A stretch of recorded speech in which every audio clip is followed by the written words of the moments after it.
Next ಪ್ರವಾದಿಗಳ ವಿಷಯದಲ್ಲಿ ಪ್ರವಾದಿಗಳಂದ್ರೆ ಏನು? ಪ್ರವಾದಿಗಳು ಅಂತಂದ್ರೆ ಬಹಳ ಸರಳವಾಗಿ ದೇವರ ಬಾಯಿ ಅಷ್ಟೇ. ದೇವರ ಬಾಯಿ ಅಂದ್ರೆ ಇವ್ರ ಬಾಯಿಗೆ ಯಾರ ಬಾಯಿ? ಅದು ದೇವ್ರ ಬಾಯಿ ಅಷ್ಟೇನೆ. ಇವರು ಬರೀ ಬಾಯಿ ಅಷ್ಟೇ, ಮಾತಾಡೋದು ಯಾರು? ದೇವ್ರು ಮಾತಾಡ್ತಾನೆ. ಬಾಕ್ಸ್ ಇದ್ದಂಗೆ ಅಷ್ಟೇ. ಈಗ ಅದು ಬಾಕ್ಸ್ ಇದೆ, ಇದು ಮೈಕು ಯಾವ್ದು? ನಂದು. ನಾನು ಏನು ಹೇಳ್ತೇನೆ ಅದನ್ನ ಅಷ್ಟೇ ಹೇಳ್ಬೇಕು ಅಷ್ಟೇನೆ. ಯೆಹೋವನು ಈಗನ್ನುತ್ತಾನೆ, ಅವ್ರದ್ದಿಷ್ಟೇ ಕೆಲಸ. ದೇವ್ರು ಏನು ಸಂದೇಶ ಕೊಟ್ಟಿದ್ದಾನೋ ಅಷ್ಟೇ ಹೇಳ್ಬೇಕು ಹೊರತಾಗಿ ತಮ್ಮದನ್ನು ಯಾವುದನ್ನು ಕೂಡ ಏನು ಮಾಡ್ಬೋದು ಅದಕ್ಕೆ ಸೇರಿಸಬಾರ್ದು ಅಂತೇಳಿ. ಸೊ ಆದ್ದರಿಂದ ಪ್ರವಾದಿಗಳು ಈಗ ಅಗತ್ಯತೆ ಇಲ್ಲ. ಯಾಕೆ ಅಗತ್ಯತೆ ಇಲ್ಲ? ಇವತ್ತು ತುಂಬ ಪ್ರವಾದಿಗಳು ಅಂತ ಪ್ರಾಫಿಟ್ ಅಂತ ಹೆಸರಿಟ್ಕೊಂತಾರೆ, ಗೊತ್ತಾ? ಪ್ರಾಫಿಟ್ ಅಂತ ಮುಂದೆ ಹೆಸರಿಟ್ಕೊಂಡು ಅವ್ರ ಹೆಸರಿಟ್ಕೊಳ್ತಾರೆ. ಪ್ರವಾದಿಗಳ ಅಗತ್ಯತೆ ಈಗಿಲ್ಲ. ಯಾಕಿಲ್ಲ ಅಂತಂದರೆ ಕೊರಿಂಥದವರಿಗೆ ಬರೆದ ಮೊದಲನೇ ಪತ್ರಿಕೆ 13ನೇ ಅಧ್ಯಾಯದಲ್ಲಿ ಯಾಕೆ ಅನ್ನುವಂಥದ್ದಕ್ಕೆ ಉತ್ತರವನ್ನು ಕೊಡ್ತದೆ. ಕೊರಿಂಥದವರಿಗೆ ಬರೆದ ಮೊದಲನೇ ಪತ್ರಿಕೆ 13ನೇ ಅಧ್ಯಾಯ 8ರಿಂದ 10ನೇ ವಚನ. ಪ್ರೀತಿಯು ಎಂದಿಗೂ ಬಿದ್ದು ಹೋಗುವುದಿಲ್ಲ, ಪ್ರವಾದನೆಗಳಾದರೂ ಇಲ್ಲದಂತಾಗುವು, ವಾಣಿಗಳು ನಿಂತು ಹೋಗುವು, ವಿದ್ಯೆಯೋ ಇಲ್ಲದಂತಾಗುವು, ಅಪೂರ್ಣವಾಗಿ ತಿಳ್ಕೊಳ್ಳುತ್ತೇವೆ, ಅಪೂರ್ಣವಾಗಿ ಪ್ರವಾದಿಸುತ್ತೇವೆ. ಆದರೆ ಸಂಪೂರ್ಣವಾದದ್ದು ಬಂದಾಗ ಅಪೂರ್ಣವಾದದ್ದು ಇಲ್ಲದಂತಾಗುವುದು ಅಂತ ಹೇಳ್ತಾನೆ. ಪ್ರವಾದನೆಗಳು ಯಾಕೆ ಇಲ್ಲ ಇವಾಗ? ಸಂಪೂರ್ಣವಾದದ್ದು ಬಂದಾಯಿತು, ಇನ್ನು ಅಪೂರ್ಣವಾದದ್ದು ಏನು ಕೆಲಸ ಇಲ್ಲ ಇವಾಗ. ಅದಕ್ಕೆ ಜೀವಕ್ಕೂ ಭಕ್ತಿಗೂ ಮನುಷ್ಯನಿಗೆ ಏನು ಬೇಕೋ ಎಲ್ಲವೂ ಕೂಡ ಏನು ಮಾಡಿದೆ ಈಗ ಕೊಡಲ್ಪಟ್ಟಿದೆ. ಇನ್ನು ಸ್ಪೆಷಲ್ ಆಗಿ ದೇವರು ಹೇಳುವಂಥದ್ದು ಯಾವುದು ಇಲ್ಲ. ಪರಿಪೂರ್ಣವಾದದ್ದು ಬರುವವರೆಗೂ ಅವಿದ್ದು ಅಗಬನೆಂಬ ಒಬ್ಬ ಪ್ರವಾದಿ ಇದ್ದ. ಆತ ಏನು ಮಾಡ್ದ? ದೇಶಕ್ಕೆ ಬರಗಾಲ ಬರ್ತದೆ ಅಂತೇಳಿ ಏನು ಮಾಡ್ದ? ಹೇಳ್ದ. ಆಮೇಲೆ ಪೌಲನನ್ನು ಕೂಡ ಏನದ, ನೀನು ಯೆರೂಸಲೇಮಿಗೆ ಹೋದ್ರೆ ನಿನ್ನನ್ನು ಹಿಂಗೆ ತಿವಿದು ಇದು ಮಾಡ್ತಾರೆ, ಈ ಬೆಲ್ಟ್ ಯಾರ್ದೋ ಅವನ್ನ ಕಟ್ಕೊಂಡು ಹಿಂಗೆ ಹೊಡಿತಾರೆ ಅಂತೇಳಿ ಆ್ಯಕ್ಷನ್ ಮಾಡಿ ಕೂಡ ಏನು ಮಾಡ್ದ? ತೋರಿಸ್ಕೊಟ್ಟ. ಆದರೆ ಎಲ್ಲಿವರೆಗೆ? ಪರಿಪೂರ್ಣವಾದದ್ದು ಬರುವವರೆಗೆ ಮಾತ್ರ. ಈಗ ಪರಿಪೂರ್ಣವಾದದ್ದೆಲ್ಲ ಬಂದಾಯಿತು, ಈಗ ಪ್ರವಾದನೆಗಳ ಅಗತ್ಯತೆ ಇಲ್ಲ ಅಂತೇಳಿ ಗ್ರಂಥ ನಮಗೆ ಹೇಳ್ತದೆ. ಏನು ಹೇಳ್ತದೆ ಅದನ್ನು ಇನ್ನು ಸರಿ 8ನೇ ವಚನದಲ್ಲಿ, ಪ್ರೀತಿಯು ಎಂದಿಗೂ ಬಿದ್ದು ಹೋಗುವುದಿಲ್ಲ, ಪ್ರವಾದನೆಗಳಾದರೂ ಪ್ರವಾದನೆಗಳು ಇಲ್ಲದಂತಾಗ್ತವೆ, ಇಲ್ಲದಂತಾಗುವು. ಆಮೇಲೆ ವಾಣಿಗಳು ವಾಣಿಗಳಂದ್ರೆ ಏನು? ಭಾಷೆ ಮಾತಾಡುವಂಥದ್ದು ಕೂಡ ನಿಂತು ಹೋಗ್ತವು, ವಿದ್ಯೆಯೋ ಇಲ್ಲದಂತಾಗುವುದು. ಯಾಕೆ ಅಂತಂದ್ರೆ ಅಪೂರ್ಣವಾಗಿ ತಿಳ್ಕೊಳ್ತೇವೆ, ಅಪೂರ್ಣವಾಗಿ ಪ್ರವಾದಿಸ್ತೇವೆ. ಆದರೆ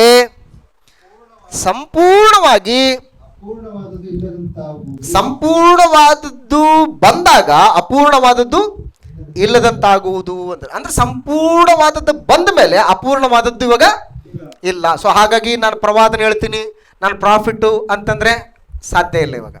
ಅಂತಹ ಸಭೆಗಳು ದೇವರು ಸ್ವೀಕಾರಾರ್ಹಕ್ಕೆ ಯೋಗ್ಯವಲ್ಲದ ಸಭೆಗಳು. ಸೊ ಆದ್ರಿಂದ ಪರಿಸ್ಥಿತಿಗಳು ಹಿಂಗಿದ್ದಾವೆ. ವಿದ್ಯೆ ಅಂದ್ರೆ ಜ್ಞಾನವಾಕ್ಯ ಅಂತ. ಜ್ಞಾನವಾಕ್ಯ ಅದನ್ನ ಕನ್ನಡದಲ್ಲಿ ವಿದ್ಯೆ ಅಂತ ಹೇಳ್ತಾರೆ. ಅಂದ್ರೆ 9 ವರಗಳಿದಾವಲ್ಲ, ಆ ವರಗಳಲ್ಲಿ ಜ್ಞಾನವಾಕ್ಯ ಅಂತ ಬರ್ತದೆ, ಜ್ಞಾನವಾಕ್ಯಗಳು ಅಂತೇಳಿ. ಸೊ ಈಗ ಪರಿಪೂರ್ಣವಾದದ್ದು ಬಂದಾದ ಮೇಲೆ ಇವೆಲ್ಲ ಅಪರಿಪೂರ್ಣವಾದದ್ದು ಏನಾಗುತ್ತೆ ಅಲ್ಲಿ ನಿಂತೋಗುತ್ತೆ. ಯಾಕಂದ್ರೆ ಸಭೆ ಕಟ್ಟಲ್ಪಡ್ಬೇಕು. ಈಗ ಮನೆ ಕಟ್ಟಿದ್ದಾರೆ ಇವಾಗ ಸಹೋದರರು, ಈಗ ಮನೆ ಕಟ್ಟೋದು ಈ ತಾರಿಸಿ ನಿಂತ್ಕೊಳ್ಬೇಕು ಅಂತಂದ್ರೆ ಎಷ್ಟೆಲ್ಲ ಕಟ್ಟಿದ್ದಾರೆ, ಸೆಂಟ್ರಿಂಗ್ ಎಲ್ಲ ಕಟ್ಟಿದ್ದಾರೆ. ನೀವು ಅದೇ ಕೆಲಸ ಮಾಡಿದ್ರೆ, ನಾವು ಅದೇ ಕೆಲಸ ಮಾಡಿದ್ದೀವಿ. ಸೆಂಟ್ರಿಗೆ ಕಟ್ಟಿದ್ದೀವಿ, ಪ್ಲೇಟ್ ಹಾಕಿದ್ದೀವಿ, ಆಮೇಲೆ ಕೆಳಗಡೆ ಒಂದು ಮಣೆ ಕೊಟ್ಟು ಕರೆಕ್ಟಾಗಿ ಅಳತೆಗೆ ನಿಲ್ಲಿಸಿದ್ದೀವಿ. ಈಗ ಅವೆಲ್ಲ ಬೇಕಾ ಇವು? ಈಗ ನಾನು ಸೆಂಟ್ರಿಂಗ್ ಹೊಡಿತೀನಿ ಅಂದ್ರೆ ಹುಚ್ಚ ಅಂತಾರೆ ನನಗೆ. ಏನ್ರಿ ಛತ್ತೆಲ್ಲ ಹಾಕಿ ಎಲ್ಲ ಪ್ಲಾಸ್ಟರ್ ಹಾಕಿದ್ಮೇಲೆ ಇವನು ಸೆಂಟ್ರಿಂಗ್ ಹೊಡಿತಾನೆ ಅಂತಾರೆ, ಎಲ್ಲ ಬುದ್ಧಿ ಕೆಟ್ಟೋಗಿದೆ ಇವನಿಗೆ ಅಂತ ಹೇಳ್ತಾರೆ. ಎಲ್ಲ ಪರಿಪೂರ್ಣ ಆಗಿ ಬಂದ್ಬಿಟ್ಟಿದ್ದೀವಿ. ಇವಾಗ ಇನ್ನು ಅಪರಿಪೂರ್ಣವಾದದ್ದು ತಂದು ನಿಲ್ಲಿಸ್ತೀನಿ ಅಂತಂದರೆ ನನ್ನಂಥ ಬುದ್ಧಿಹೀನ ಯಾರಿಲ್ಲ. ಆದ್ದರಿಂದ ಪ್ರವಾದಿಗಳ ಅಗತ್ಯತೆ ಈಗ ಇಲ್ಲ ಅಂತ ಹೇಳ್ತಾನೆ. ಯಾಕೆಂತಂದರೆ ಮೊದಲನೆಯ ಶತಮಾನದಲ್ಲಿಯೇ ಪ್ರವಾದನೆಗಳು ನಿಂತೋದವು ಅಂತ ಹೇಳ್ತಾರೆ. ಮೊದಲನೇ ಶತಮಾನದಲ್ಲೇ ಪ್ರವಾದನೆಗಳು ನಿಂತೋಗ್ಬಿಟ್ಟು ಇವಾಗಂತೂ ಚಿಕ್ಕ ಮಕ್ಕಳು ಕೂಡ ಬೈಬಲ್ ಇಟ್ಕೊಂಡು ಪ್ರವಾದನ ವಾಕ್ಯ ಅಂತ ಹೇಳ್ಬಿಟ್ಟು ಸೋಷಿಯಲ್ ಮೀಡಿಯಾದಲ್ಲಿ ಹೇಳಕ್ಕೆ ಸ್ಟಾರ್ಟ್ ಮಾಡಿಬಿಟ್ಟಿದ್ದಾರೆ ಇವಾಗೆಲ್ಲರೂ. ಪ್ರವಾದನ ಅಂದ್ರೆ ಏನು? ದೇವರ ಬಾಯಿ. ದೇವರು ಇವತ್ತು ದೇವರ ವಾಕ್ಯಗಳನ್ನು ಹೊರತುಪಡಿಸಿ ಡೈರೆಕ್ಟಾಗಿ ಮನುಷ್ಯನ ಮುಖಾಂತರ ಮಾತಾಡ್ತಾ ಇದ್ದಾನೆ? ಇಲ್ಲ, ದೇವರ ವಾಕ್ಯಗಳೇ ಮಾತಾಡ್ತಾ ಇದ್ದಾನೆ ಇವತ್ತು. ಆದ್ದರಿಂದ ಪರಿಸ್ಥಿತಿ ಹಿಂಗಿದ್ದಾವೆ. ಮುಂದುವರೆದ ಭಾಗದಲ್ಲಿ ಪರಿಪೂರ್ಣವಾದ ಪ್ರತ್ಯಕ್ಷತೆ ಬಂದಾದ ಮೇಲೆ ಪ್ರವಾದನೆಯಂತಹ ಪ್ರತ್ಯಕ್ಷತೆಯಲ್ಲಿನ ಭಾಗಗಳು ಏನು ಮಾಡಿದವು? ತೊಲಗಿಸಲ್ಪಟ್ಟಿದ್ದರಿಂದ ಈಗ ಪ್ರವಾದನೆಗಳ ಅಗತ್ಯತೆ ಇಲ್ಲ ಇವಾಗ. ಸೊ ಹಾಗಾಗಿ ಇದರಿಂದಾಗಿ ಈಗ ಚರ್ಚ್ಗೆ ಏನು ಉಳಿದಿದ್ದಾವೆ, ಸಭೆಗೆ ಏನು ಉಳಿದಿದ್ದಾವೆ ಇವಾಗ, ಸಭೆಗೆ ಏನು ಉಳಿದಿದ್ದಾವೆ? ಈಗ ಅಪೋಸ್ತಲರಿಲ್ಲ, ಇವಾಗ ಅಪೋಸ್ತಲರು ಕೂಡ ಇಲ್ಲ, ಪ್ರವಾದಿಗಳು ಕೂಡ ಇಲ್ಲ. ಮತ್ತು ಈಗ ಉಳಿದಿರೋರು ಯಾರು? ಚರ್ಚಿಗೆ ಉಳಿದಿರೋರು. ಚರ್ಚಿಗೆ ಇನ್ನೇನು ಉಳಿದಿದ್ದಾರೆ ಇವಾಗ? ಸಭಾಪಾಲಕರು ಉಳಿದವ್ರೆ, ಸಭಾ ಸೇವಕರು ಉಳಿದಿದ್ದಾರೆ. ಸಭಾಪಾಲಕರು ಸಭಾ ಹಿರಿಯರು ಅಂದರೆ ಎರಡು ಒಂದೇನೆ. ಸಭಾ ಸೇವಕರು ಇದ್ದಾರೆ, ಸಭಾ ಹಿರಿಯರಿದ್ದಾರೆ. ಯಾರಿದ್ದಾರೆ? ಸುವಾರ್ತಿಕರಿದ್ದಾರೆ ಮತ್ತು ಸದಸ್ಯರಿದ್ದಾರೆ. ಸೊ ಆ ಸದಸ್ಯರು ಭಾಳ ಇಂಪಾರ್ಟೆಂಟ್ ಇವಾಗ. ಸಭಾ ಹಿರಿಯರು ಅಂದರೆ ಪಾಸ್ಟರ್ಸ್ ಅಂತ. ಈಗ ಸಭೆಯಲ್ಲಿ ಇದ್ದಾರಲ್ಲ, ಇದ್ದಾರೆ. ಈಗ ಸಭೆಗೆ ಉಳಿದಂಥವ್ರು ಇಷ್ಟು ಜನ ಅಂತ. ಯಾರು? ಸಭಾ ಹಿರಿಯರು, ಸಭಾ ಸೇವಕರು, ಆಮೇಲೆ ಸುವಾರ್ತಿಕರು, ಉಪದೇಶಿಗಳು ಮತ್ತು ಸದಸ್ಯರು. ಇಷ್ಟು ಜನ ಇದ್ದಾರೆ ಇವಾಗ. ಸೊ ಇಷ್ಟು ಜನರಲ್ಲಿ ನಂಬರ್ 1 ಇವಾಗ ಯಾರಪ್ಪ ಅಂತಂದರೆ ಕ್ರೈಸ್ತರು ಅಥವಾ ಸದಸ್ಯರನ್ನು ಏನಂತಾರೆ ಅಂತಂದರೆ, ಇದರಿಂದಾಗಿ ಚರ್ಚೆಗೆ ಉಳಿದಂಥವುಗಳು ಯಾರು ಅಂತಂದರೆ ಶಿಷ್ಯರು. ಶಿಷ್ಯರು ಅಂದರೆ ಒಂದೇ, ಕ್ರೈಸ್ತರಂದ್ರು ಒಂದೇ, ದೇವಜನರಂದ್ರೂ ಕೂಡ ಒಂದೇ. ಅಪೊಸ್ತಲರ ಕೃತ್ಯಗಳ ಪುಸ್ತಕ 11ನೇ ಅಧ್ಯಾಯ 26ನೇ ವಚನದಲ್ಲಿ ಮೊಟ್ಟ ಮೊದಲನೇದಾಗಿ ಅಂತಿಯೋಕ್ಯದಲ್ಲಿರ್ತಕ್ಕಂಥ ಶಿಷ್ಯರಿಗೆ ಏನಂತ ಕರೆದ್ರು? ಅವರು ಕ್ರೈಸ್ತರು ಅಂತ ಕರೆದ್ರು. ಹಾಗಾಗಿ ಕ್ರೈಸ್ತರಂದ್ರೆ ಯಾರು? ಶಿಷ್ಯರು. ಶಿಷ್ಯರಂದ್ರೆ ಯಾರು? ಕ್ರೈಸ್ತರು. ಕ್ರೈಸ್ತರಂದ್ರೆ ಯಾರು? ದೇವಜನರು. ದೇವಜನರು ಅಂತಂದರೆ ಇಂಗ್ಲೀಷ್ನಲ್ಲಿ ಸೈಂಟ್ಸ್ ಅಂತ ಕರೀತಾರೆ. ಸೈಂಟ್ಸ್ ಅಂದರೆ ಪರಿಶುದ್ಧರು ಅಂತ. ಪರಿಶುದ್ಧರು. ಅಪೋಸ್ತಲರು ಬೇರೆ, ಅಪೋಸ್ತಲರು ಬೇರೆ. ಸೈನ್ಸ್ ಅಂತಂದರೆ ಯಾರೆಲ್ಲ ಯೇಸು ಕ್ರಿಸ್ತನ ಸುವಾರ್ತೆಯನ್ನು ಕೇಳಿ ನಂಬಿ ದೀಕ್ಷಾಸ್ನಾನ ಪಡೆದುಕೊಂಡು ಕ್ರಿಸ್ತನಲ್ಲಿ ಸೇರುವುದಕ್ಕೆ ದೀಕ್ಷಾಸ್ನಾನ ಪಡೆದುಕೊಂಡು ಕ್ರಿಸ್ತನ ಶಿರಸ್ಸಾಗಿರ್ತಕ್ಕಂತಹ ಸಭೆಯ ದೇಹವೆಂಬ ಅಂಗಕ್ಕೆ ಅಂಗಾಂಗವಾಗಿರ್ತಾರೋ ಅವರೆಲ್ಲರೂ ಕೂಡ ದೇವಜನರೇ, ಅವರೆಲ್ಲ ದೇವಜನರೇ. ಸೊ ಹಾಗಾಗಿ ಚರ್ಚ್ಗೆ ಇದರಿಂದಾಗಿ ಉಳಿದಂಥವ್ರು ಯಾರು ಅಂತಂದರೆ ಶಿಷ್ಯರು ಮತ್ತು ಕ್ರೈಸ್ತರು. ಅದಕ್ಕೆ ಅಪೊಸ್ತಲರ ಕೃತ್ಯಗಳ ಪುಸ್ತಕ 11ನೇ ಅಧ್ಯಾಯ 26ನೇ ವಚನದಲ್ಲಿ ನಾವು ಈಗಾಗಲೇ ಹೇಳಿದಾಗೆ ಹೇಳ್ತಾನೆ, ಅಂತಿಯೋಕ್ಯದಲ್ಲಿ ಶಿಷ್ಯರಿಗೆ ಏನಂತ ಹೆಸರು ಬರ್ತದೆ? ಕ್ರೈಸ್ತರು. ಓದ್ಬಿಡೋಣ ಸರಿ. ಅವರು ಪೂರಾ 1 ವರ್ಷ ಸಭೆಯವರ ಸಂಗಡ ಕೂಡಿದ್ದು ಜನರಿಗೆ ಉಪದೇಶ ಮಾಡಿದರು. ಅಂತಿಯೋಕ್ಯದಲ್ಲಿಯೇ ಶಿಷ್ಯರಿಗೆ. ಹಾಗಾಗಿ ಕ್ರೈಸ್ತರಂದ್ರೆ ಯಾರು? ಶಿಷ್ಯರೇ. ಶಿಷ್ಯರಂದ್ರೆ ಕ್ರೈಸ್ತರೇ. ಆಮೇಲೆ ಕ್ರೈಸ್ತರು ಅಂತಂದ್ರೆ ಕೂಡ ಯಾರಂದ್ರೆ ದೇವಜನರು. ಕೊರಿಂಥದವರಿಗೆ ಬರೆದ ಮೊದಲನೇ ಪತ್ರಿಕೆ 1ನೇ ಅಧ್ಯಾಯ 2ನೇ ವಚನದಲ್ಲಿ ದೇವಜನರು ಅಂತಿದೆ ನೋಡಿ. ಇಲ್ಲಿ ದೇವಜನರು ಯಾರು ಅಂತಂದರೆ ಕ್ರೈಸ್ತರನ್ನೇ. ಹಾಗಾಗಿ ಚರ್ಚಿಗೆ ಉಳಿದಂಥವ್ರು ಯಾರು ಅಂದರೆ ಇಷ್ಟೇ ಜನ: ದೇವಜನರು, ಕ್ರೈಸ್ತರು, ಶಿಷ್ಯರು ಅಂದರೆ ಎಲ್ಲ ಒಂದೇನೆ. 1 ಕೊರಿಂಥ 1ನೇ ಅಧ್ಯಾಯ 2ನೇ ವಚನ.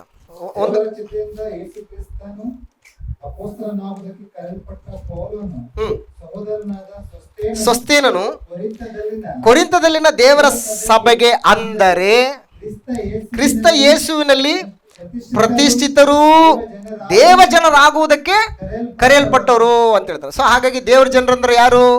ಕ್ರೈಸ್ತರು. ಸೊ ಹಾಗಾಗಿ ಸಭೆಗೆ ಇವಾಗ ಉಳಿದದ್ದೇನು ಅಂತಂದರೆ ಇಷ್ಟೇ. ಇವಾಗ ಅದರಲ್ಲಿ ನೆಕ್ಸ್ಟ್ ಯಾರಪ್ಪ ಅಂತಂದರೆ ಇವೆಲ್ಲ ನಾವು ಮೊದಲೇ ವಚನ ಗಮನಿಸಿದ್ದೀವಿ. ಕ್ರೈಸ್ತರೆಂಬ ಹೊಸಲು ಮೊದಲು ಬಂತು. ಕೊರಿಂಥದಲ್ಲಿನ ದೇವರ ಸಭೆಗೆ ಅಂದರೆ ಕ್ರಿಸ್ತ ಯೇಸುವಿನಲ್ಲಿ ಪ್ರತಿಷ್ಠಿತರು ದೇವಜನರಾಗೋದಕ್ಕೆ ಕರೆಯಲ್ಪಟ್ಟಂಥವ್ರು. ಸೊ ಇವರು ನೆಕ್ಸ್ಟ್ ಯಾರು? ಇವಾಗ ಸದಸ್ಯರಾದ್ರೆ ಇವಾಗ ಚರ್ಚಿಗೆ ಉಳಿದಂಥವುಗಳು ಅಪೋಸ್ತಲರಿಲ್ಲ, ಇವಾಗ ಪ್ರವಾದಿಗಳು ಇಲ್ಲ. ಈಗ ಉಳಿದಂಥವ್ರು ಯಾರು ಅಂತಂದರೆ ನಂಬರ್ 1 ಶಿಷ್ಯರು, ಕ್ರೈಸ್ತರು ಉಳಿದ್ರು. ಅವರು ಕ್ರೈಸ್ತರು ಯಾರು ಅಂತೇಳಿ ನಾವು ಗಮನಿಸಿದ್ವಿ. ಎರಡನೇದಾಗಿ ಉಳಿದವರು ಯಾರು? ಸುವಾರ್ತಿಕನಿಗೆ ಏನಂತಾರೆ ಅಂತಂದರೆ ಎವೆಂಜಲಿಸ್ಟ್ ಅಂತ ಹೇಳ್ತಾರೆ. ಎವೆಂಜಲಿಸ್ಟ್ ಅಥವಾ ಪ್ರೀಚರ್. ಈಗ ಈ ಸ್ಥಾನಿಕ ಸಭೆಯಲ್ಲಿ ಯಾರ್ಯಾರಿದ್ದಾರೆ ಇವಾಗ? ಸಹೋದರ ಸುನಿಲ್ ಡಿಸೋಜ್ ಅವರು ಸುವಾರ್ತಿಕರು. ನೀವೆಲ್ಲರೂ ಕೂಡ ಸದಸ್ಯರಿದ್ದೀವಿ. ಈಗ ಇಬ್ಬರು ಇದ್ದಾರೆ ಇವಾಗ. ಈಗ ಇನ್ನು ಯಾರ್ಯಾರು ಬರ್ಬೋದು ಈ ಸಭೆಯಲ್ಲಿ? ಉಪದೇಶಕರು ಬರ್ತಾರೆ, ಆಮೇಲೆ ಸಭಾ ಸೇವಕರು ಬರ್ತಾರೆ, ಸಭಾ ಹಿರಿಯರು. ಇಷ್ಟೂ ಇದೆ, ಇಷ್ಟು ಅವಕಾಶ ಸದ್ಯಕ್ಕೆ. ಈಗ ಎಲ್ಲಿದೆ ಇವಾಗ? ಇಬ್ಬರಿಗೆ ಸೀಮಿತ ಆಗಿದೆ. ಒಬ್ಬ ಸದಸ್ಯರಿದ್ದಾರೆ, ಒಬ್ಬ ಸುವಾರ್ತಿಕ ಇದ್ದಾರೆ, ಸುವಾರ್ತಿಕ ಪ್ರೀಚರ್. ಆ ಸುವಾರ್ತಿಕನು ಕೆಲಸನೂ ಮಾಡ್ತಾ ಉಪದೇಶಕನ ಕೆಲಸನಾಗಿಯೂ ಕೂಡ ಒಬ್ಬರೇ 2 ಕೆಲಸನೂ ಕೂಡ ಮಾಡ್ಬೋದು. ಪ್ರೀಚರ್ ಆಗಿ, ಎವೆಂಜಲಿಸ್ಟ್ ಆಗಿ ಮತ್ತು ಟೀಚರ್ ಆಗಿನೂ ಕೂಡ ಒಬ್ಬರೇ ವ್ಯಕ್ತಿ ಕೆಲಸ ಮಾಡ್ಬೋದು. ಆ ರೀತಿಯಾದಂಥ ಒಂದು ಅವಕಾಶಗಳು. ಸೊ ಹಾಗಾಗಿ ಸುವಾರ್ತಿಕನ ಬಗ್ಗೆ ನಾವು ಗಮನಿಸೋಣ. ಅಂದರೆ ಇದು ಆರ್ಗನೈಸೇಷನ್. ನಾವೇನು ನೋಡ್ತಾ ಇದ್ದೀವಿ ಇವಾಗ? ಆಡಳಿತ ಕ್ರಮ ನೋಡ್ತಾ ಇದ್ದೀವಿ. ಆ ಆಡಳಿತ ಕ್ರಮದಲ್ಲಿ ಮೊದಲನೇದಾಗಿ ಸುವಾರ್ತಿಕ ಅಂತಂದರೆ ಏನು? ಸುವಾರ್ತಿಕ ಅಂದ್ರೆ ಏನು? ಪಾಪದಲ್ಲಿ ನಡೆಯುವವರನ್ನು ಎಲ್ಲರ ಮುಂದೆ ಏನು ಮಾಡಬೇಕು?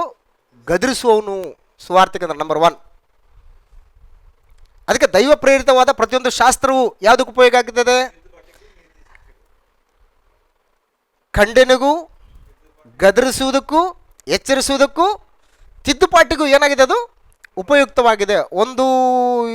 ಒಂದು ತಿಮೋತಿ 3ನೇ ಅಧ್ಯಾಯ 16ನೇ ವಚನದಲ್ಲಿ ನಾವು ಈ ವಿಷಯ 1 ತಿಮೋತಿನ 2ನೇ ತಿಮೋತಿನ 2 ತಿಮೋತಿ 2ನೇ ತಿಮೋತಿ 3ನೇ ಅಧ್ಯಾಯ 16ನೇ ವಚನ. ದೈವ ಪ್ರೇರಿತವಾದ ಪ್ರತಿಯೊಂದು ಶಾಸ್ತ್ರವು ಉಪದೇಶಕ್ಕೂ, ಖಂಡನೆಗೂ, ತಿದ್ದುಪಾಟಿಗೂ, ನೀತಿ ಶಿಕ್ಷೆಗೂ ಉಪಯುಕ್ತವಾಗಿದೆ. ಆದದ್ರಿಂದ ಅಂತ ಹೇಳ್ತಾನೆ. ಸೊ ಹಾಗಾಗಿ ಸುವಾರ್ತಿಕ ಅಂದರೆ ಯಾರು ಅಂತಂದರೆ ಪಾಪದಲ್ಲಿ ನಡೆಯುವವರನ್ನು ಎಲ್ಲರ ಮುಂದೆ ಗದರಿಸುವವನು. 1 ತಿಮೋತಿ 5ನೇ ಅಧ್ಯಾಯ 1ರಿಂದ 2ನೇ ವಚನದಲ್ಲಿ ಈ ವಿಷಯವನ್ನು ನಾವು ಗಮನಿಸ್ತೇವೆ. 1 ತಿಮೋತಿ, ವೃದ್ಧನನ್ನು ಗದರಿಸದೆ ತಂದೆಯೆಂದು ಭಾವಿಸಿ ಏನು ಮಾಡ್ಬೇಕಂತೆ? ಬುದ್ಧಿ ಅಂದರೆ ಗದರಿಸಬಾರ್ದು. ಅಂದರೆ ಇದು ಒಂದು ಸಿಸ್ಟಮ್ ಬೇರೆ, ಆದರೆ ಇನ್ನೊಂದು ಸಿಸ್ಟಮನ್ನು ಕೂಡ ಹೇಳ್ತಾ ಇದ್ದಾನೆ. ಅಂದರೆ ಸಭೆಯಲ್ಲಿರ್ತಕ್ಕಂಥ ವೃದ್ಧರನ್ನು ನಾವೇನು ಮಾಡಬಾರ್ದು? ಗದರಿಸಬಾರ್ದು. ನಿಮ್ಗೆ ಗೊತ್ತು, ಸುಮ್ಮನೆ ಕೂತ್ಕೋ ಅಂತ ಹೇಳಂಗಿಲ್ಲ. ಯಾಕಂದ್ರೆ ಅವರು ದೇವಜನರವರು, ದೇವರು ಅವರನ್ನು ಸ್ವಂತ ಪ್ರಜೆಗಳನ್ನಾಗಿ ಅಂಗೀಕರಿಸ್ಕೊಂಡಿದ್ದಾನೆ. ಅವ್ರನ್ನ ನಾವು ಅಗೌರವದಿಂದ ಕಾಣಬಾರ್ದು. ಭೂಮಿ ಮೇಲೆ ಬಹು ಸಾತ್ವಿಕನೆಂಬುದಾಗಿ ಹೆಸರುಗೊಂಡಂತಹ ಮೋಶೆ ಕೆಲವೊಂದು ಸಂದರ್ಭದಲ್ಲಿ ಒತ್ತಡಕ್ಕೆ ಒಳಗಾಗಿ ದೇವಜನರನ್ನ ಏನಂತ ಬೈತಾನೆ? ದ್ರೋಹಿಗಳಂತ ಬೈತಾನೆ. ಆ ಓನರ್ಗೆ ಸಿಟ್ಟು ಬರ್ತದೆ. ಓನರ್ ಯಾರು? ದೇವರು ಓನರು, ದೇವ್ರ ಪ್ರಜೆಗಳವರು. ನನ್ನ ಪ್ರಜೆಗಳಿಗೆ ನೀನು ದ್ರೋಹಿಗಳಂತ ಹೆಂಗಂದು ನೀನು? ಹಾಗಾಗಿ ದೇವರು ಸುಮ್ಮನೆ ಇರಲ್ರಿ. ದೇವ್ರ ಪ್ರಜೆಗಳು ಅಂತಂದರೆ ಅಷ್ಟು ಹಾನರ್ ದೇವರಿಗೆ. ಹಾಗಾಗಿ ನಾವು ಸುವಾರ್ತಿಕ ಏನು ಮಾಡ್ಬೇಕಂತಂದರೆ ಸಭೆಯಲ್ಲಿ ಯಾರನ್ನು ಕೂಡ ಏನು ಮಾಡಬಾರ್ದು ಅಂತ ಗದರಿಸಬಾರ್ದು. ಆದರೆ ಪಾಪದಲ್ಲೇ ನಡೆಯೋರನ್ನು ಏನು ಮಾಡ್ಬೇಕಾತ? ಗದರಿಸ್ಬೇಕು ಅಂತ ಹೇಳ್ತಾನೆ. ಪಾಪದಲ್ಲೇ ನಡೆಯೋರನ್ನು ಗದರಿಸ್ಬೇಕು, ಆದರೆ ಎಲ್ಲರೂ ಕೂಡ ಗೌರವಯುತವಾಗಿ ಆತನು ನೋಡಬೇಕು ಅಂತೇಳಿ ವೃದ್ಧನನ್ನು ಗದರಿಸದೆ ತಂದೆಯೆಂದು ಭಾವಿಸಿ ಬುದ್ಧಿ ಹೇಳು ಯವನಸ್ಥರನ್ನು, ಅಣ್ಣ ತಮ್ಮಂದಿರೆಂದು, ವೃದ್ಧ ಸ್ತ್ರೀಯರನ್ನು, ತಾಯಿಗಳೆಂದು, ಯೌವನ ಸ್ತ್ರೀಯರನ್ನು ಪೂರ್ಣ ಶುದ್ಧ ಭಾವದಿಂದ ಅಕ್ಕ ತಂಗಿಯರೆಂದು ಎಣಿಸಿ ಅವರವರಿಗೆ ಏನು ಮಾಡ್ಬೇಕಂತೆ? ಬುದ್ಧಿ ಹೇಳಬೇಕು ಅಂತ ಹೇಳ್ತಾನೆ. ಇದು ಒಂದು ಕೆಲಸ ಸುವಾರ್ತಿಕಂದು. ಎರಡನೇದ್ದು ಏನಪ್ಪ ಅಂತಂದ್ರೆ 20ನೇ ವಚನದಲ್ಲಿ, 20ನೇ ವಚನ, ಪಾಪದಲ್ಲಿ ನಡೆಯುವವರನ್ನು ಎಲ್ಲರ ಮುಂದೆ ಗದರಿಸು. ಇದು ಸುವಾರ್ತಿಕ ಅಂದರೆ ಅಡ್ಜಸ್ಟ್ ಮಾಡ್ಕೊಂಡು ಹೋಗೋದಲ್ಲ. ಇವತ್ತು ಪರಿಸ್ಥಿತಿಗಳು ಸಭೆಯಲ್ಲಿ ಹೆಂಗಿದಾವಂತಂದರೆ ನನ್ನ ತಪ್ಪನ್ನು ನೀನು ಮುಚ್ಚು, ನಿನ್ನ ತಪ್ಪನ್ನು ನಾನು ಮುಚ್ತೀನಿ, ಸೊ ಹಿಂಗೆ ನಡ್ಕೊಂಡು ಹೋಗೋಣ ಸಾಕಷ್ಟೇ. ಇದು ಅಲ್ಲ. ಇವತ್ತು ಕಣ್ಮುಂದೆ ಏನಾದರೂ ಒಂದು ಅಕ್ರಮ ನಡೀತಾ ಇದೆ ಅಂತಂದರೆ, ಒಂದು ವಾಕ್ಯಕ್ಕೆ ವಿರುದ್ಧವಾಗಿ ಒಂದು ಏನಾದರೂ ಕೆಲಸ ನಡೀತಿದೆ ಅಂತಂದರೆ ನೀನು ನೋಡ್ಕೊಂಡು ಸುಮ್ಮನೆ ಇದ್ದರೆ ನೀನು ಕೂಡ ಅದರಲ್ಲಿ ಪಾಲ್ಗಾರನಾಗಿದ್ದೀಯ ಅಂತ ಅರ್ಥ. ಅದಕ್ಕೆ ನಾನು ಭಾಳಷ್ಟು ಗ್ರೂಪಲ್ಲಿ ನಾನು ಯಾಕಿರಲ್ಲ ಅಂದರೆ ಇದಕ್ಕಿರಲ್ಲ. ನಾನು ಭಾಳಷ್ಟು ಗ್ರೂಪ್ಗಳಲ್ಲಿ ಇರೋದಕ್ಕೆ ನನಗೆ ಇಷ್ಟಪಡಲ್ಲ. ಯಾಕೆಂದರೆ ಆ ಗ್ರೂಪಲ್ಲಿ ನಡೆಯುವಂತಹ ಒಂದು ದೈವಿಕ ವಿರುದ್ಧವಾದಂತಹ ಆಲೋಚನೆಗಳನ್ನು, ಕಾರ್ಯಕ್ರಮಗಳನ್ನು ನೋಡಿ ನಮ್ಮ ಕೈಲಿ ಸುಮ್ಮನಿರೋಕ್ಕಾಗಲ್ಲ. ಸುಮ್ಮನಿದ್ಬಿಟ್ರೆ ಏನಾಗುತ್ತೆ? ನಾನು ಕೂಡ ಅದರೊಟ್ಟಿಗೆ ಕಾಂಪ್ರಮೈಸ್ ಆಗಿದಂಗೆ. ಮೌನಂ ಸಮ್ಮತಿ ಲಕ್ಷಣಂ ಅಂತ ಹೇಳ್ತಾನೆ. ಮೌನಂ ಸಮ್ಮತಿ ಲಕ್ಷಣ. ನೀನು ಸುಮ್ಮನೆ ಇದ್ದೆ ಅಂತಂದರೆ ಅದಕ್ಕೂ ಕೂಡ ನೀನು ಒಪ್ಪಿಗೆ ಇದೆ ಅಂತ ಅರ್ಥ. ಅದಕ್ಕೆ ಸುವಾರ್ತಿಕನ ಕೆಲಸ ಏನಂತಂದರೆ ಪಾಪದಲ್ಲಿ ನಡೆಯುವವರನ್ನು ಎಲ್ಲರ ಮುಂದೆ ನೀನು ಏನು ಮಾಡ್ಬೇಕು? ನೀನು ಗದರಿಸ್ಬೇಕು ಅಂತ ಹೇಳ್ತಾನೆ. ಯಾಕೆಂದರೆ ಮಿಕ್ಕಾದವ್ರಿಗೂ ಕೂಡ ಏನಾಗಬೇಕು? ಅದು ಭಯ ಉಂಟಾಗಬೇಕು ಅಂತ ಹೇಳ್ತಾನೆ. ಭಯ ಉಂಟು. ಯಾಕೆಂದರೆ ದೇವ್ರು ಏನು ಮಾಡಿದಾನಂತಂದರೆ ತಾನು ಸ್ವೀಕರಿಸುವಂತಹ ಸಭೆಗೆ ಸ್ಪಷ್ಟವಾದ ನಿರ್ದೇಶನವನ್ನು ಕೊಟ್ಬಿಟ್ಟಿದ್ದಾನೆ, ಹಿಂಗೇ ಇರಬೇಕು ಅಂತೇಳಿ. ಅವುಗಳನ್ನು ಹೇಳುವುದರಲ್ಲಿ ನಾನು ಮುಖಸ್ತುತಿಗೊಳಗಾದರೆ, ನನ್ನ ತಪ್ಪನ್ನು ನೀನು ಮುಚ್ಚು, ನಿನ್ನ ತಪ್ಪನ್ನು ನಾನು ಮುಚ್ತೀನಿ ಅಂತಂದರೆ ಅದು ದೇವರು ಸ್ವೀಕರಿಸುವಂಥ ಸಭೆಯಾಗಿರುವುದಿಲ್ಲ. ದೇವರು ಸ್ವೀಕರಿಸುವಂಥ ಸಭೆಯಾಗಿರುವುದಿಲ್ಲ 100%. ಇದರಲ್ಲಿ ಯಾವುದೇ ಡೌಟ್ ಬೇಡ. ಅದಕ್ಕೆ ಸುವಾರ್ತಿಕನು ಅಂದರೆ ಕೆಲಸ ಏನಂತಂದರೆ, ನಂಬರ್ 1 ಕೆಲಸ ಪಾಪದಲ್ಲಿ ನಡೆಯುವವರನ್ನು ಎಲ್ಲರ ಮುಂದೆ ಏನು ಮಾಡ್ಬೇಕಂತ? ಗದರಿಸ್ಬೇಕು. ಆಮೇಲೆ ಸಭೆಯೊಳಗಿರ್ತಕ್ಕಂಥ ವೃದ್ಧರನ್ನು, ಯವನಸ್ಥ ಸ್ತ್ರೀಯರನ್ನು, ಇವರೆಲ್ಲರೂ ಕೂಡ ಯಾವ್ಯಾವ ರೀತಿಯಲ್ಲಿ ನೀನು ಅವರೊಟ್ಟಿಗೆ ನಡ್ಕೊಳ್ಬೇಕು ಅನ್ನುವಂಥದ್ದು ಭಾಳ ವಿಶೇಷವಾದಂಥ ಮಾತು, ಸುವಾರ್ತಿಕನ ಒಂದು ಕೆಲಸ. ಇನ್ನು ಎರಡನೇದಾಗಿ ಸುವಾರ್ತಿಕನ ಕೆಲಸ ಏನಂತಂದರೆ, ಯಾವ ಒಂದು ಸುವಾರ್ತೆಯ ಒಂದು ಉದ್ಯೋಗವನ್ನು ನೀನು ಪಡ್ಕೊಂಡಿದೆಯೋ ಆ ಉದ್ಯೋಗವನ್ನ ನಿನ್ನಲ್ಲೇ ಇಟ್ಕೊಂಡು ನೀನು ಹಂಗೆ ಮುಚ್ಕೊಂಡು ಹೋಗ್ಬಾರ್ದು. ನಿನಗೆ ಅದು ಏನಾಗಬಾರ್ದು, ಕೊನೆ ಆಗಬಾರ್ದು. ಅದನ್ನ ನೀನು ಏನು ಮಾಡ್ಬೇಕಂದ್ರೆ ನಂಬಿಗಸ್ತ ಇತರರಿಗೆ ಏನು ಮಾಡ್ಬೇಕು, ಅದನ್ನು ಒಪ್ಪಿಸ್ಕೊಡ್ಬೇಕು ಅಂತ ಹೇಳ್ತಾನೆ. ನಿನ್ನಲ್ಲೇ ಇಟ್ಕೋಬಾರ್ದು ಅದನ್ನು.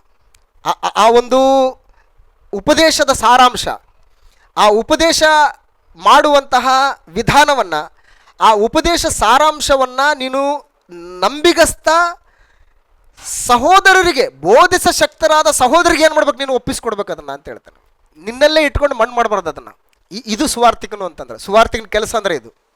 ತಿಮೋತಿಗೆ ಬರೆದ 2ನೇ ಪತ್ರಿಕೆ 2ನೇ ಅಧ್ಯಾಯ 2ನೇ ವಚನದಲ್ಲಿ, ತಿಮೋತಿಗೆ ಬರೆದ 2ನೇ ಪತ್ರಿಕೆ 2ನೇ ಅಧ್ಯಾಯ, ತಿಮೋತಿಗೆ ಬರೆದ 2ನೇ ಪತ್ರಿಕೆ 2ನೇ ಅಧ್ಯಾಯ 2ನೇ ವಚನ. ನೀನು ನನ್ನಿಂದ ಅನೇಕ ಸಾಕ್ಷಿಗಳ ಮುಂದೆ ಅಂಡರ್ಲೈನ್ ಮಾಡ್ಕೊಳ್ಳಿ, ಕೇಳಿದ ಉಪದೇಶವನ್ನು ಇತರರಿಗೆ ಬೋಧಿಸ ಶಕ್ತರಾದ ನಂಬಿಗಸ್ತ ಮನುಷ್ಯರಿಗೆ ಏನ್ ಮಾಡಿ ನೀನು. ಇದು ಪಾಯಿಂಟ್. ಸುವಾರ್ತಿಕ ಅಂದ್ರೆ ಇದು. ಇವತ್ತು ಏನಾಗಿದೆ ಅಂತಂದ್ರೆ, ಮಾನವ ನಿರ್ಮಿತ ಸಭೆಗಳಲ್ಲಿ ಅವರಪ್ಪ ಪಾಸ್ಟರ್ ಆಗಿರ್ತಾನೆ, ಅವರಪ್ಪ ಪ್ರೀಚರ್ ಆಗಿರ್ತಾನೆ, ನೆಕ್ಸ್ಟ್ ಅವ್ರ ಮಗ ಪ್ರೀಚರ್. ಅವನು ಯೋಗ್ಯತೆ ಇದ್ರೂ ಅಷ್ಟೇ, ಯೋಗ್ಯತೆ ಇಲ್ದಿದ್ರು ಅಷ್ಟೇ, ತಲತಲಾಂತರಗಳಿಂದ ಆ ಪೀಳಿಗೆ ಏನಾಗಬೇಕು, ಅದು ನಡ್ಕೊಂಡು ಹೋಗ್ತಾ ಇರಬೇಕು. ಇದು ದೇವರು ಸ್ವೀಕಾರ ಮಾಡುವಂಥ ಸಭೆ ಅಲ್ಲ. ಜನ ಭ್ರಮೆಯಲ್ಲಿದ್ದಾರೆ ಇವತ್ತು. ಆದ್ರಿಂದ ಇವತ್ತು ದೇವರು ತನ್ನ ಮಗನ ಸಭೆ ಮುಖಾಂತರ ಯಾಕೆ ಈ ಅಂಶನ ಆರಿಸ್ಕೊಂಡಿದ್ದಾನೆ ಅಂತಂದ್ರೆ, ದೇವರು ಎಲ್ಲಾ ಸಭೆಗಳನ್ನ ಸ್ವೀಕರಿಸೋದಿಲ್ಲ ಅಂತೇಳಿ ಸ್ಪಷ್ಟವಾಗಿ ಯಾಕೆ ಹೇಳ್ತಾ ಇದ್ದಾನೆ ಅಂತಂದ್ರೆ, ಕಾರಣಗಳಿವು. ನಾನು ಒಂದು ವೇಳೆ ಇದರಲ್ಲೇ ಸಾಕ್ತಾ ಇದ್ದೀನಾ ಅನ್ನುವಂಥದ್ದನ್ನು ಅವಲೋಕನ ಮಾಡ್ಕೊಳ್ಳೋದಕ್ಕೆ ಒಂದು ವಿಶೇಷವಾದಂಥ ಒಂದು ಕಾರ್ಯಕ್ರಮ ಇದು. ಇವತ್ತು ನಾವು ಇಷ್ಟೆಲ್ಲ ಕಷ್ಟಪಡುವಂಥದ್ದು ಏನು ಕೇಳಿ ದೇವ್ರು ನಮ್ಮನ್ನು ಸ್ವೀಕಾರ ಮಾಡ್ಬೇಕಂತ ತಾನೆ. ಈಗ ದೇವರೇ ನಮ್ಮನ್ನು ಸ್ವೀಕಾರ ಮಾಡ್ಕೊಳ್ಳಿಲ್ಲ ಅಂತಂದ್ರೆ ಲೋಕದಲ್ಲಿ ಬದುಕೊಳ್ಳೋದಕ್ಕೆ ಏನಾದರೂ ಸಂಘ ಮಾಡ್ಕೋಬೋದಲ್ವಾ. ಬ್ರದರ್, ನೀವು ಪ್ರೆಸಿಡೆಂಟ್ ಆಗಿ ನಾನು ವೈಸ್ ಪ್ರೆಸಿಡೆಂಟ್ ಆಗ್ತೀನಿ, ಜನಗಳಿಗೆ ಸಮಾಜ ಒಂದು ಸೇವೆ ಮಾಡೋದಕ್ಕೆ ಈ ರೀತಿ ಪ್ರೋಗ್ರಾಮ್ ಮಾಡ್ಕೊಳ್ಳೋಣ, ಈ ರೀತಿ ಕಾಂಟ್ರಿಬ್ಯೂಷನ್, ಈ ರೀತಿ ಡೊನೇಷನ್ ನಾವು ಕಲೆಕ್ಟ್ ಮಾಡೋಣ ಅಂತಂದರೆ ಸುಮಾರು ದಾರಿಗಳಿದ್ದಾವೆ ಲೋಕದಲ್ಲಿ. ಅದಕ್ಕೆ ಆದಂಥ ಕೆಲವೊಂದು ಮಾನದಂಡಗಳಿದ್ದಾವೆ, ಅದಕ್ಕೆ ಆದಂಥ ಕೆಲವು ಸಿಸ್ಟಮ್ಸ್ಗಳಿದ್ದಾವೆ. ಆದರೆ ದೇವ್ರ ಸಭೆ ಇದಲ್ಲ. ಆತನು ತಾನು ಸ್ವೀಕರಿಸುವಂಥ ಸಭೆಗೆ ಸ್ಪಷ್ಟತೆಯನ್ನು ಕೊಟ್ಬಿಟ್ಟಿದ್ದಾನೆ. ಇಂಥ ಸಭೆನೇ ನಾನು ಸ್ವೀಕಾರ ಮಾಡ್ತೀನಿ ಅನ್ನುವಂಥದ್ರ ವಿಷಯದಲ್ಲಿ ತನ್ನ ಸ್ಪಷ್ಟತೆಯನ್ನು ಹೊಂದಿದ್ರಿಂದ ಆ ಸ್ಪಷ್ಟತೆಯುಳ್ಳಂತಹ ಸಭೆ ಇವತ್ತು ನಾನಾಗಿದ್ದೀನಾ, ಆ ಸಭೆ ಕಾನೂನಿಗೆ ನಾನು ಒಳಪಟ್ಟಿದ್ದೀನಾ, ಆ ಸಭೆಯ ಒಂದು ಸಂಘಟನೆ ಆಡಳಿತ ಕ್ರಮ ಇವತ್ತು ಕರೆಕ್ಟಾಗಿ ನನ್ನಲ್ಲಿದೆಯಾ ಅನ್ನುವಂಥ ವಿಷಯ ಇವತ್ತು ಅರ್ಥಕೊಳ್ಬೇಕಾದಂಥ ಅನಿವಾರ್ಯತೆ ಇದೆ. ಸುಮ್ಮನೆ ಏನೋ ನಾನೊಂದು ಚರ್ಚ್ ಇಟ್ಕೊಂಡು ಇನ್ನೊಂದು ಚರ್ಚ್ ಇಟ್ಕೊಂಡು ನಮ್ಮ ಮನಸ್ಸಿಗೆ ಬಂದಾಗ ನಾವು ಮಾಡ್ಕೊಂಡು ಹೋಗ್ತೀನಿ ಅನ್ನುವಂತಹ ಸಾವಿರಾರು ಸಭೆಗಳು ಇವತ್ತು ಲೋಕದಲ್ಲಿ ಕಾಣ್ತಾ ಇದ್ದಾವೆ. ಸಾವಿರಾರು ಸಭೆಗಳನ್ನು ಪಕ್ಕಕ್ಕಿಟ್ಬಿಟ್ಟಿದ್ದಾರೆ. ವಾಕ್ಯಗಳನ್ನು, ದೇವರು ಮಾದರಿ ಕೊಟ್ಟಂತಹ ಅಂಶಗಳನ್ನು ಪಕ್ಕಕ್ಕಿಟ್ಟು ಮಾನವನಿಗೆ ಅನುಕೂಲವಾದಂತಹ ಅಂಶಗಳನ್ನು ಇವತ್ತು ದೇವರ ಸಭೆ, ದೇವರು ಇದನ್ನ ಕೋರ್ಕೊಳ್ತಾ ಇದ್ದಾನೆ ಅಂತೇಳಿ ದೇವರ ಹೆಸರು ಹೇಳ್ಕೊಂಡು ಬಿತ್ತುತ್ತಾ ಇದ್ದಾರೆ. ಇವತ್ತು ಇಂಥವುಗಳನ್ನ ದೇವರು ಸ್ವೀಕಾರ ಮಾಡಲ್ಲ. ಆದ್ದರಿಂದ ಸುವಾರ್ತಿಕನ ಕೆಲಸ ಏನಪ್ಪ ಅಂತಂದರೆ, ಎಲ್ಲರ ಮುಂದೆ ಪಾಪದಲ್ಲಿ ನಡೆಯೋರನ್ನು ಗಮನಿಸಬೇಕು, ಬೋಧಿಸ ಶಕ್ತರಾದ ನಂಬಿಗಸ್ತರಿಗೆ ಒಪ್ಪಿಸ್ಕೊಡ್ಬೇಕು. ಮೂರನೇದಾಗಿ ಅನುಕೂಲ ಮತ್ತು ಅನಾನುಕೂಲ ಸಮಯದಲ್ಲಿ ಬೋಧಿಸುವುದಕ್ಕೆ ಆತನ ಶಕ್ತನಾಗಿರಬೇಕು. ಸುವಾರ್ತಿಕ ಅಂತಂದರೆ 24/7 ಆತ ರೆಡಿ ಇರ್ಬೇಕಂತ. ಇಲ್ಲ ಬ್ರದರ್, ಇವಾಗ ಬರೋಕ್ಕಾಗಲ್ಲ ಬ್ರದರ್, ಹುಷಾರಿಲ್ಲ ಬ್ರದರ್, ಅವೆಲ್ಲ ನಿನಗೆ ಗೊತ್ತಿಲ್ಲ. ಅವೆಲ್ಲ ನಾನು ಒಬ್ಬ ಹಿರಿಯ ಸಹೋದರರೊಬ್ಬರು ನನಗೆ ಈ ಒಂದು ಸುವಾರ್ತಿಕನ ವಿಷಯದಲ್ಲಿ ಹೇಳ್ತಾಯಿದ್ರು. ವೆಸ್ಟ್ ಇಂಡೀಸಲ್ಲಿ ಒಬ್ಬ ಪ್ರೀಚರು ರಾತ್ರಿ ಮಲಗಬೇಕಾದ್ರೆ ಸ್ನಾನಗೇನ ಮಾಡಿಕೊಂಡು ಟೈ, ಶೂಟು, ಬೂಟು ಅವೆಲ್ಲ ಹಾಕ್ಕೊಂಡು ಮಲಗ್ತಾ ಇದ್ರಂತೆ ಅವರು. ರಾತ್ರಿ ಮಲಗುವಾಗ ಈ ರೀತಿ ಡ್ರೆಸ್ ಹಾಕ್ಕೊಂಡು ಯಾರು ಮಲಗ್ತಾರೆ ಹೇಳಿ? ಯಾರು ಮಲಗಲ್ಲ. ನೈಟ್ ಡ್ರೆಸ್ ಹಾಕ್ಕೊಂಡು ಫುಲ್ ಫ್ರೀ ಆಗಿರ್ತಕ್ಕಂಥವಳನ್ನ ಹಾಕ್ಕೊಂಡು ಮಲಗ್ತಾರೆ. ಆದರೆ ಅವರು ಹಂಗೆ ಹಾಕ್ಕೊಂಡು ಮಲಗ್ತಾ ಇದ್ರಂತೆ. ಅವ್ರು ಕೇಳಿದ್ರಂತೆ, ಅಲ್ರಿ ನೀವು ಈ ರೀತಿ ಸ್ನಾನಗೇನ ಮಾಡಿಕೊಂಡು ಟೈ ಕಟ್ಕೊಂಡು ಕೋಟ್ ಹಾಕ್ಕೊಂಡು ಶೂ ಸಾಕ್ಸು ಅವೆಲ್ಲ ಹಾಕ್ಕೊಂಡು ಮಲಗ್ತಿರಲ್ಲ, ಏನಕ್ಕೆ ಅಂತಂದರೆ ನನಗೆ ಯಾವಾಗ ಕರೆ ಬರ್ತದೋ ನಾನು ಹೋಗಕ್ಕೆ ರೆಡಿಯಾಗಿರ್ಬೇಕು ನಾನು ಅಂತ.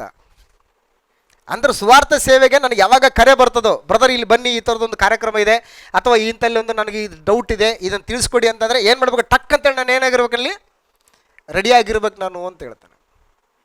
ಸೊ ಹಾಗಾಗಿ ಸುವಾರ್ತಿಕನಿಗೆ ಸಮಯದಲ್ಲಿಯೂ ಅಸಮಯದಲ್ಲಿಯೂ, ಅನುಕೂಲಕರವಾದ ಸಮಯದಲ್ಲಿಯೂ ಅನುಕೂಲವಿಲ್ಲದ ಸಮಯದಲ್ಲಿಯೂ ಆತನ ಏನಾಗಿರ್ಬೇಕು, ಎಲ್ಲದಕ್ಕೂ ಕೂಡ ಸಿದ್ಧನಾಗಿರಬೇಕು ಅಂತ ಹೇಳ್ತಾನೆ.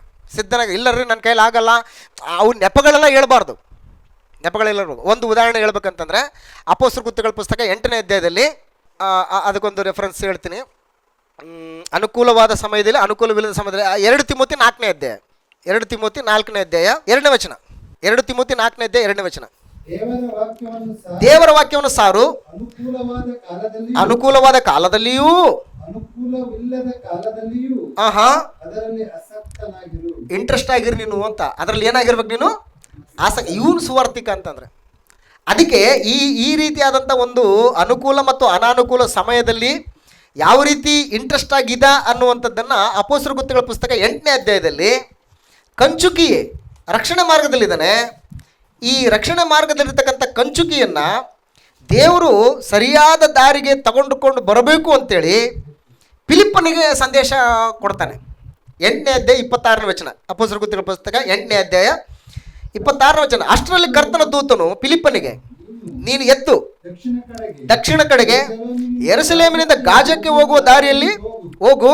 ಅದು ಅಡವಿ ಎಂದು ಹೇಳಿ ಅವನು ಎದ್ದು ಹೊರಟು ಹೋದ. ನೋಡ್ರಿ ಅಲ್ಲಿ ಏನಿದೆ ಅಷ್ಟೇ. ಅಲ್ಲಿ ಹೆಂಗೋಗ್ಲಿ, ಯಾವ ಕಡೆ ದಾರಿ? ನನ್ನ ಹತ್ರ ಏನು ಗಾಡಿ ಇಲ್ವಲ್ಲ, ಬಸ್ ಇಲ್ವಲ್ಲ, ಟ್ರೈನ್ ಇಲ್ವಲ್ಲ, ಇವ್ಯಾವು ಕೂಡ ಹೇಳುವಂಥ ಸ್ಥಿತಿಲಿ ಸುವಾರ್ತಿಕನ ಇರೋದಿಲ್ಲ. ಎದ್ದು ನಡಿ ಅಂತಂದ್ರೆ ಏನು ಮಾಡಬೇಕು? ನಡೀತಾನೆ ಇರ್ಬೇಕು ಅಷ್ಟೇ. ಇದು ಸುವಾರ್ತಿಕ ಅಂತಂದ್ರೆ, ಇದು ಸುವಾರ್ತಿಕ ಅಂತಂದ್ರೆ. ನೆಕ್ಸ್ಟು ಹೊರಟು ಹೋದ ಅಂತ ಹೇಳ್ತಾನೆ. ಆಮೇಲೆ ನೋಡಿ, ಹೋಗುತ್ತಿರುವಾಗ ಐಥಿಯೋಪ್ಯ ದೇಶದ ಒಬ್ಬ ಮನುಷ್ಯನು ಕಂಡನು. ಅವನು ಕಂಚುಕಿಯು ಐಥಿಯೋಪ್ಯದವರ ರಾಣಿಯಾಗಿದ್ದ ಕಂದಾಕೆಯ ಕೈ ಕೆಳಗೆ ದೊಡ್ಡ ಅಧಿಕಾರಿಯೂ ಆಕೆಯ ಎಲ್ಲ ಖಜಾನೆಯ ಮೇಲ್ವಿಚಾರಕನೂ ಆಗಿದ್ದು ಆತನ ರಥದಲ್ಲಿ ಕೂತ್ಕೊಂಡು ಯೆಶಾಯನ ಪ್ರವಾದಿ ಗ್ರಂಥನ ಹೋಗ್ತಾ ಇದ್ದಾನೆ. 29ನೇ ವಚನ ಓದಿ ಬಂದ್ರೆ ಬಹಳ ಚೆನ್ನಾಗಿದೆ. ದೇವರಾತ್ಮನು ಫಿಲಿಪ್ಪನಿಗೆ, ನೀನು ಆತ ರಥದ ಹತ್ತಿರ ಹೋಗಿ ಅದರ ಸಂಗಡಲೇ ಇಲ್ಲಿ ಪಾಯಿಂಟ್ ಇದ್ರೆ ಅದರ ಸಂಗಡಲೇ ಏನ್ ಮಾಡ್ಬೇಕು? ನೀನು ನಡಿಬೇಕು. ರಥ ಹೆಂಗ್ ಓಡ್ತಾ ಇರ್ತದ್ರಿ? ಅದು ನಮ್ಮ ಜಂಬೂ ಸವಾರಿ ಹೋಗ್ತದೆ ಮೈಸೂರಲ್ಲಿ, ನಿಧಾನಕ್ಕೆ ಹೋಗ್ತಾ ಇರ್ತದೆ, ಸ್ಲೋ. ಹಂಗೆ ಹೋಗ್ತಾ ಇರ್ತದೆ ರಥಗಳು, ಹಂಗೆ ಹೋಗ್ತಿರ್ತಾವ? ಹಂಗೆ ಹೋಗಲ್ಲ ರಥಗಳು, ಓಡ್ತಾ ಇರ್ತವೆ, ಸ್ಪೀಡಲ್ಲಿ ಇರ್ತವೆ. ಅದ್ರ ಜೊತೆನೇ ನೀನೇನು ನೋಡ್ಬೇಕು? ನೀನು ಓಡ್ತಾ ಇರ್ಬೇಕು, ನಡೀತಾ ಇರ್ಬೇಕು ನೀನು ಅಂತ. ಅಂದರೆ ಸುವಾರ್ತಿಕನಂದ್ರೆ ಹಿಂಗೆ ಅಂತ ಹೇಳ್ತಾನೆ. ಅದಕ್ಕೆ ಶುಭೋದ ಸುವಾರ್ತೆಯನ್ನು ಸಾರುವವನ ಪಾದಗಳು ಎಷ್ಟೋ ಸುಂದರವಾಗಿವೆ ಅಂತ ಹೇಳ್ತಾನೆ. ಸುಮ್ಮನೆ ಸುವಾರ್ತಿಕರು ಅಂತಂದ್ರೆ ಅಲ್ಲ ಇವತ್ತು. ಅದಕ್ಕೆ ಇದು ಒಂದು ಸಂಘಟನೆ, ಇದೊಂದು ಆರ್ಗನೈಸೇಷನ್ ಸಿಸ್ಟಮನ್ನು ದೇವರು ತನ್ನ ಸಭೆಯಲ್ಲಿ ಇಟ್ಟಿದ್ದಾನೆ. ಈ ಸಿಸ್ಟಮ್ ಇದೆಯಾ, ಅದನ್ನು ನಾನು ಸ್ವೀಕಾರ ಮಾಡ್ತೀನಿ. ಈ ಸಿಸ್ಟಮ್ ಇಲ್ವಾ, ನಾನು ಸ್ವೀಕಾರ ಮಾಡಲ್ಲ. ಸುಮ್ಮನೆ ಹೆಸರಿಗೆ ಸುವಾರ್ತಿಕ ಅಂತೇಳಿ ಇಟ್ಕೊಂಡು ಈ ರೀತಿಯಾದಂಥ ಒಂದು ಸಿಸ್ಟಮ್ ನನ್ನಲ್ಲಿ ಇಲ್ಲ ಅಂತಂದರೆ, ನೀನು ಇಟ್ಕೊಂಡಿರ್ಬೋದು ಸುವಾರ್ತಿಕ ಅಂತೇಳಿ, ಬಟ್ ನಾನು ಅದನ್ನು ಆಕ್ಸೆಪ್ಟ್ ಮಾಡೋಂಗಿಲ್ಲ. ಯಾಕಂದ್ರೆ ನಾನು ಕೋರ್ಕೊಂಡದ್ದಿದ್ದಲ್ಲ, ನಾನು ಕೋರ್ಕೊಂಡದ್ದು ಏನಂತಂದರೆ, ಎಲ್ಲರ ಮುಂದೆ ಪಾಪದಲ್ಲಿ ನಡೀತಕ್ಕಂಥವ್ರನ್ನ ಗದರಿಸು, ವೃದ್ಧರನ್ನು, ವಿಧವೆಯರನ್ನು, ಯವನಸ್ಥ ಸ್ತ್ರೀಯರನ್ನು, ಹೆಣ್ಮಕ್ಕಳನ್ನು ಹೆಂಗೆ ಅವ್ರ ಜೊತೆಗೆ ನೀನು ಮಾತಾಡಬೇಕು ಹಂಗಂಗೆ ಮಾತಾಡು. ಅನೇಕರಿಗೆ ನೀನೇ ಮಾದರಿಯಾಗಿರು. ಅನುಕೂಲವಿಲ್ಲದ ಸಮಯದಲ್ಲಿ, ಅನುಕೂಲವಿರುವ ಸಮಯದಲ್ಲಿ ನೀನು ಸುವಾರ್ತೆಯನ್ನು ಬೋಧಿಸುವುದಕ್ಕೆ 24/7 ರೆಡಿ ಆಗಿರು. ಇತರರಿಗೆ ಈ ಸುವಾರ್ತೆಯನ್ನು ಒಪ್ಪಿಸ್ಕೊಡು, ಬರೀ ನಿನ್ನಲ್ಲಿ ಇಟ್ಕೊಂಡು ಹೋಗೋದಲ್ಲ. ಅದಕ್ಕೆ ಪೌಲ ಏನು ಹೇಳ್ತಾನೆ ಅಂತಂದರೆ, 20ನೇ ಅಧ್ಯಾಯ ಅಪೊಸ್ತಲರ ಕೃತ್ಯಗಳ ಪುಸ್ತಕ 20ನೇ ಅಧ್ಯಾಯ 27ನೇ ವಚನ. 20ನೇ ಅಧ್ಯಾಯ ಅಪೊಸ್ತಲರ ಕೃತ್ಯಗಳ ಪುಸ್ತಕ 20ನೇ ಅಧ್ಯಾಯ 27ನೇ ವಚನ. ಯಾಕೆಂದರೆ ಒಂದನ್ನೂ ಮರೆ ಮಾಡದೆ ದೇವರ ಸಂಕಲ್ಪವನ್ನೆಲ್ಲ, ಇದು ಸುವಾರ್ತಿಕನ ಕೆಲಸ ಅಂತಾರೆ. ಯಾವುದನ್ನು ಮರೆ ಮಾಡ್ಕೊಳ್ಳಲ್ಲ. ಇವತ್ತು ತುಂಬ ಜನ ಏನು ಮಾಡ್ತಾರೆ ಅಂತಂದರೆ, ಎಲ್ಲವನ್ನು ಸೀಕ್ರೆಟಾಗಿ ಇಟ್ಕೊತಾರಂತೆ. ಯಾಕೆಂದರೆ ನೀನು ಎಂಥವನಂತಾರೆ, ಗುರುವಿಗೆ ತಿರುಮಂತ್ರ ಹಾಕುವಂಥ ಶಿಷ್ಯರು ಇರ್ತಾರೆ ಅಂತೇಳಿ ನಾವು ಯಾವತ್ತೂ ಕೂಡ ಎಲ್ಲನೂ ಹೇಳಲ್ಲ. ಅದಕ್ಕೆ ಕೆಲವೊಂದು ಸೀಕ್ರೆಟ್ಸ್ಗಳು ಇಟ್ಕೊಂಡಿರ್ತೀವಿ ಅಂತ ಅನ್ನುವಂಥವ್ರು ಕೂಡ ಇದ್ದಾರೆ ಈ ಒಂದು ಕ್ಷೇತ್ರದಲ್ಲಿ. ಆದರೆ ನಿಜವಾದ ಸುವಾರ್ತಿಕ ಏನು ಮಾಡ್ತಾನೆ ಅಂತಾರೆ, ಯಾವುದನ್ನು ಮುಚ್ಚಿಟ್ಕೊಳ್ಳಲ್ಲ, ಎಲ್ಲ ದೇವರ ಸಂಕಲ್ಪವನ್ನು ಏನು ಮಾಡ್ತಾನೆ, ತಿಳಿಸ್ಕೊಡ್ತಾನೆ ಅಂತ ಹೇಳ್ತಾನೆ. ಸೊ ಈತನ ಸುವಾರ್ತಿಕ ಅಂತಂದರೆ ಈತ. ಸೊ ಹಾಗಾಗಿ ಸುವಾರ್ತಿಕ ಅನ್ನುವಂಥ ಒಂದು ಅಡ್ಮಿನಿಸ್ಟ್ರೇಷನನ್ನು ದೇವರು ತನ್ನ ಒಂದು ಸಭೆಯಲ್ಲಿ ಇಟ್ಟಿದ್ದಾನೆ. ಈ ರೀತಿಯಾದಂಥ ಒಂದು ಸಿಸ್ಟಮಲ್ಲಿ ಇರ್ತಕ್ಕಂಥ ಸಭೆಯನ್ನು ಏನು ಮಾಡ್ತಾನೆ, ಆತನ ಅಂಗೀಕರಿಸ್ಕೊಳ್ತಾನೆ ಅಂತ ಹೇಳ್ತಾರೆ. ಇವಾಗ ಈ ಸ್ಥಾನಿಕ ಸಭೆಯಲ್ಲಿ ಸದಸ್ಯರಿದ್ದಾರೆ, ಸುವಾರ್ತಿಕರಿದ್ದಾರೆ, ಇನ್ನು ಸಭಾಪಾಲಕರಿಲ್ಲ, ಸಭಾ ಹಿರಿಯರಿಲ್ಲ, ಉಪದೇಶಗಳಿಲ್ಲ ಅಂತ ಇಟ್ಕೊಳ್ಳೋಣ. ಆದರೆ ಇರ್ತಕ್ಕಂಥ ಸುವಾರ್ತಿಕರೇ ಹೆಂಗಿರ್ಬೇಕು? ಇವಾಗ ನಾನಾಗಲಿ ನೀವಾಗಲಿ ಈ ರೀತಿಯಾಗಿರ್ಬೇಕು ಅಂತೇಳಿ ಇದನ್ನು ಏನು ಮಾಡ್ತಾನೆ, ಅದನ್ನು ಅಕ್ಸೆಪ್ಟ್ ಮಾಡ್ಕೊತಾನೆ ಅಂತ ಹೇಳ್ತಾನೆ. ಇಲ್ಲರಿ ನನಗೆ ಅನುಕೂಲ ಇರಬೇಕೆಲ್ಲ, ನಾನು ಬರ್ತೀನಿ, ನನಗೆ ಎ ಸಿ ರೂಮ್ ಬುಕ್ ಮಾಡಬೇಕು, ನನಗೆ ಹೋಗೋಕ್ಕೆ ಬರೋಕ್ಕೆ ಇಷ್ಟು ಲಕ್ಷ ರೂಪಾಯಿ ಕೊಡಬೇಕು, ನನಗೆ ಫ್ಲೈಟೇ ಬುಕ್ ಮಾಡಬೇಕು, ನಾನು ಟ್ರೈನಲ್ಲಿ ಬರೋಲ್ಲ, ನನಗೆ ಇಷ್ಟು ಕಾಣಿಕೆ ಕೊಡಬೇಕು. ಅವರಲ್ಲಿ ಸುವಾರ್ತಿಕರವರು ಸುವಾರ್ತಿಕರಲ್ಲ, ಯಾರು? ಬಿಸ್ನೆಸ್ ಮ್ಯಾನ್ಗಳು. ನಾನು ಚರ್ಚ್ ಆಫ್ ಕ್ರೈಸ್ಟ್ಗೆ ಬರೋದಕ್ಕಿಂತ ಮುಂಚೆ ಒಂದು ದೊಡ್ಡ ಮತಶಾಖೆಯಲ್ಲಿ ಒಂದು ಸ್ವಲ್ಪ ದಿವಸ ಕಾಲ ಕಳೆದಿದ್ದೆ. ನಾನು ಕಣ್ಣಾರೆ ಕಂಡದ್ದು, ಕಿವಿಯಾರೆ ಕೇಳಿದ್ದು, ಅನುಭವಿಸಿದ್ದು. ಒಂದು ಸ್ಥಳದಲ್ಲಿ ಮೀಟಿಂಗ್ ಅರೇಂಜ್ಮೆಂಟ್ ಮಾಡ್ತಾ ಇದ್ದಾರೆ. ಆ ಮೀಟಿಂಗಿಗೆ ಮೇನ್ ಸ್ಪೀಕರ್ ಒಬ್ಬರು ಆಂಧ್ರ ಪ್ರದೇಶದಲ್ಲಿದ್ದಾರೆ. ಇಲ್ಲಿರ್ತಕ್ಕಂಥ ಆರ್ಗನೈಸೇಷನ್ಸ್ಗಳು ಅಂದರೆ ಈ ಮೀಟಿಂಗನ್ನ ಆಯೋಜಕರು ಏನು ಮಾಡ್ಬೇಕಂತಂದರೆ ಅವರಿಗೆ ಮೊದಲು 5 ಲಕ್ಷ ರೂಪಾಯಿ ದುಡ್ಡು ಹಾಕ್ಬೇಕಂತೆ. 5 ಲಕ್ಷ ದುಡ್ಡು ಹಾಕಿದರೆ ಅವ್ರ ಅಕೌಂಟಿಗೆ ಕ್ರೆಡಿಟ್ ಆದ ಮೇಲೇ ನಾನು ಫ್ಲೈಟ್ ಹತ್ತೋದು, ನಾನು ಅಲ್ಲಿವರೆಗೂ ಹತ್ತಂಗಿಲ್ಲ ನಾನು. ಆಗ ಅವ್ರು ಹೇಳ್ತವ್ರೆ, ಇಲ್ಲ ಸರ್ ದಯಮಾಡಿ ನೀವು ಬನ್ನಿ, ನೀವು ಕೋರಿಕೊಂಡಂಥ ಕಾಣಿಕೆನ ನಾವು ಕೊಟ್ಟೇ ಕೊಡ್ತೀವಿ, ಈಗ ಅಷ್ಟೊಂದು ನಾವು ಇನ್ನೂ ಕಾಣಿಕೆನ ನಾವು ಕಾಂಟ್ರಿಬ್ಯೂಟ್ ನಾವು ರೆಡಿ ಮಾಡಿಲ್ಲ, ಸೊ ನೀವು ಬನ್ನಿ, ನೀವು ಬುಕ್ ಮಾಡ್ಕೊಂಡು ಬನ್ನಿ, ಅದ್ರ ಬುಕ್ಗೆಲ್ಲ ನಾವೇ ಮಾಡ್ತೀವಿ, ನೀವು ಬನ್ನಿ, ಬಂದು ನೀವು ಹೋಗುವಾಗ ನಾವು ನಿಮಗೆ ಗೌರವಧನ ಕೊಡ್ತೀವಿ, ನೀವು ಕೇಳಿದಷ್ಟು ಕೊಡ್ತೀವಿ ಅಂತಂದರೆ ಹಂಗೆಲ್ಲ ಆಗಲ್ಲ. ಮೊದಲು ನನ್ನ ಅಕೌಂಟಿಗೆ ಇಷ್ಟು ದುಡ್ಡು ಬೀಳಬೇಕು, ಬಿದ್ದರೆ ನಾನು ಬರ್ತೀನಿ ಅನ್ನುವಂಥ ಒಂದು ಪರಿಸ್ಥಿತಿಗಳನ್ನ ನಾವು ಅನುಭವಿಸಿದ್ದೀವಿ, ನೋಡಿದ್ದೀವಿ, ಕೇಳಿದ್ದೀವಿ ನಾವು. ಇವ್ರು ಸುವಾರ್ಥಿಕರಾಗಾದ್ರೆ ಸೊ ಇಂಥದನ್ನು ಸ್ವೀಕಾರ ಮಾಡ್ತಾನೆ ದೇವರು? ಸ್ವೀಕಾರ ಮಾಡಲ್ಲ. ಬಟ್ ಇವತ್ತು ಜನ ಏನಂತಂದರೆ ಎಲ್ಲ ದೇವರ ಆಲೋಚನೆ ಸುಮ್ಮನೆ ಪಕ್ಕಕ್ಕೆ ಇಟ್ಬಿಟ್ಟಿದ್ದಾರೆ, ಇವುಗಳನ್ನ ಭಾಳ ಸೀರಿಯಸ್ ಆಗಿ ತಗೊಂಡಿದ್ದಾರೆ. ಇದೇ ನಿಜ ಅಂತ ಹೋಗ್ತಾ ಇದ್ದಾರೆ. ಇದು ನಾಶನ, ಸ್ವಕೀಯ ನಾಶನ ಇದು. ಅದಕ್ಕೆ ಎಲ್ಲ ಸಭೆಗಳು ದೇವರಿಗೆ ಸ್ವೀಕಾರಾರ್ಹವಲ್ಲ. ಯಾಕೆ ಅಂತಂದರೆ ಕಾರಣಗಳಿವೆಲ್ಲ ನಮಗೆಲ್ಲ ಗೊತ್ತಿರೋ ವಿಷಯಗಳೇ ಇವೆಲ್ಲ, ಇಲ್ಲ ಅಂತಿಲ್ಲ. ಆದರೂ ಎಷ್ಟು ಸೀರಿಯಸ್ ಮ್ಯಾಟ್ರ್ ಇವತ್ತು ದೇವರು ಇಲ್ಲಿಟ್ಟಿದ್ದಾನೆ. ಅಂದರೆ ಸುವಾರ್ತಿಗೆ ಏನಂತಂದರೆ, ಸುವಾರ್ತಿಕನಂದ್ರೆ ಈತನು. ಸೊ ಹಾಗಾಗಿ ಮುಂದುವರೆದ ಭಾಗದಲ್ಲಿ ಒಂದು ಗಂಟೆಗೆ ಮುಗಿಸ್ಬಿಡೋಣಂತೆ. ಸುವಾರ್ತಿಕನು ಯಾವ ರೀತಿ ಕೆಲಸ ಮಾಡಬೇಕಾಗಾದ್ರೆ, ಇಷ್ಟೆಲ್ಲ ಆತಂದು ಒಂದು ಕೆಲಸ ಆಯಿತು. ಸೊ ಹಾಗಾದರೆ ಸುವಾರ್ತಿಕ ಹೆಂಗೆ ಕೆಲಸ ಮಾಡಬೇಕು, ಸುವಾರ್ತಿಕನು ಹೇಗೆ ಕೆಲಸ ಮಾಡಬೇಕು? ಎಸ್ ಬ್ರದರ್, ಗೊತ್ತಾ ಸುವಾರ್ತಿಕನ ಹೆಂಗೆ ಕೆಲಸ ಮಾಡಬೇಕು? ಇದು ಆತಂದು ರೆಸ್ಪಾನ್ಸಿಬಿಲಿಟಿ, ಕೆಲಸ ಆಯಿತು. ಹೆಂಗೆ ಕೆಲಸ ಮಾಡ್ಬೇಕು ಆತ? ರಾಜೇಶ್ ಬ್ರದರ್ ಹೇಳ್ತೀರಾ ಸುವಾರ್ತಿಕನು ಹೆಂಗೆ ಕೆಲಸ ಮಾಡಬೇಕು? ನೀವು ಹೇಳ್ಬೇಕು ನಮಗೆ. ನಾವು ಒಂದು ವೇಳೆ ಗೊತ್ತಿಲ್ಲ ಅಂದ್ರೆ ನಾವು ತಿದ್ಕೊಳ್ತೀವಿ ನಾವು, ಯಾಕಂದ್ರೆ ನಾವು ಸುವಾರ್ತಿಕರಾಗಿ ಇರಬೇಕು ಅಂತ ಹೇಳ್ಬಿಟ್ಟು ಆಸೆ ಪಟ್ಟು ಈ ಒಂದು ಹುದ್ದೆಗೆ ಇವತ್ತು ದೇವ್ರ ನಮ್ಮನ್ನು ಕರೆದಿದ್ದಾನೆ. ಈ ಹುದ್ದೆ ಲೋಪವಿಲ್ಲದೆ, ದೋಷ ಇಲ್ಲದೆ ನಡಿಬೇಕು, ಕರೆಕ್ಷನ್ನ ನಾವು ತಿದ್ದುಕೊಳ್ಬೇಕು. ಸೊ ಹಾಗಾಗಿ ನಿಮ್ಮ ಒಂದು ಆಲೋಚನೆಯಲ್ಲಿ ಸುವಾರ್ತಿಕನು ಯಾವ ರೀತಿ ಕೆಲಸ ಮಾಡಬೇಕು?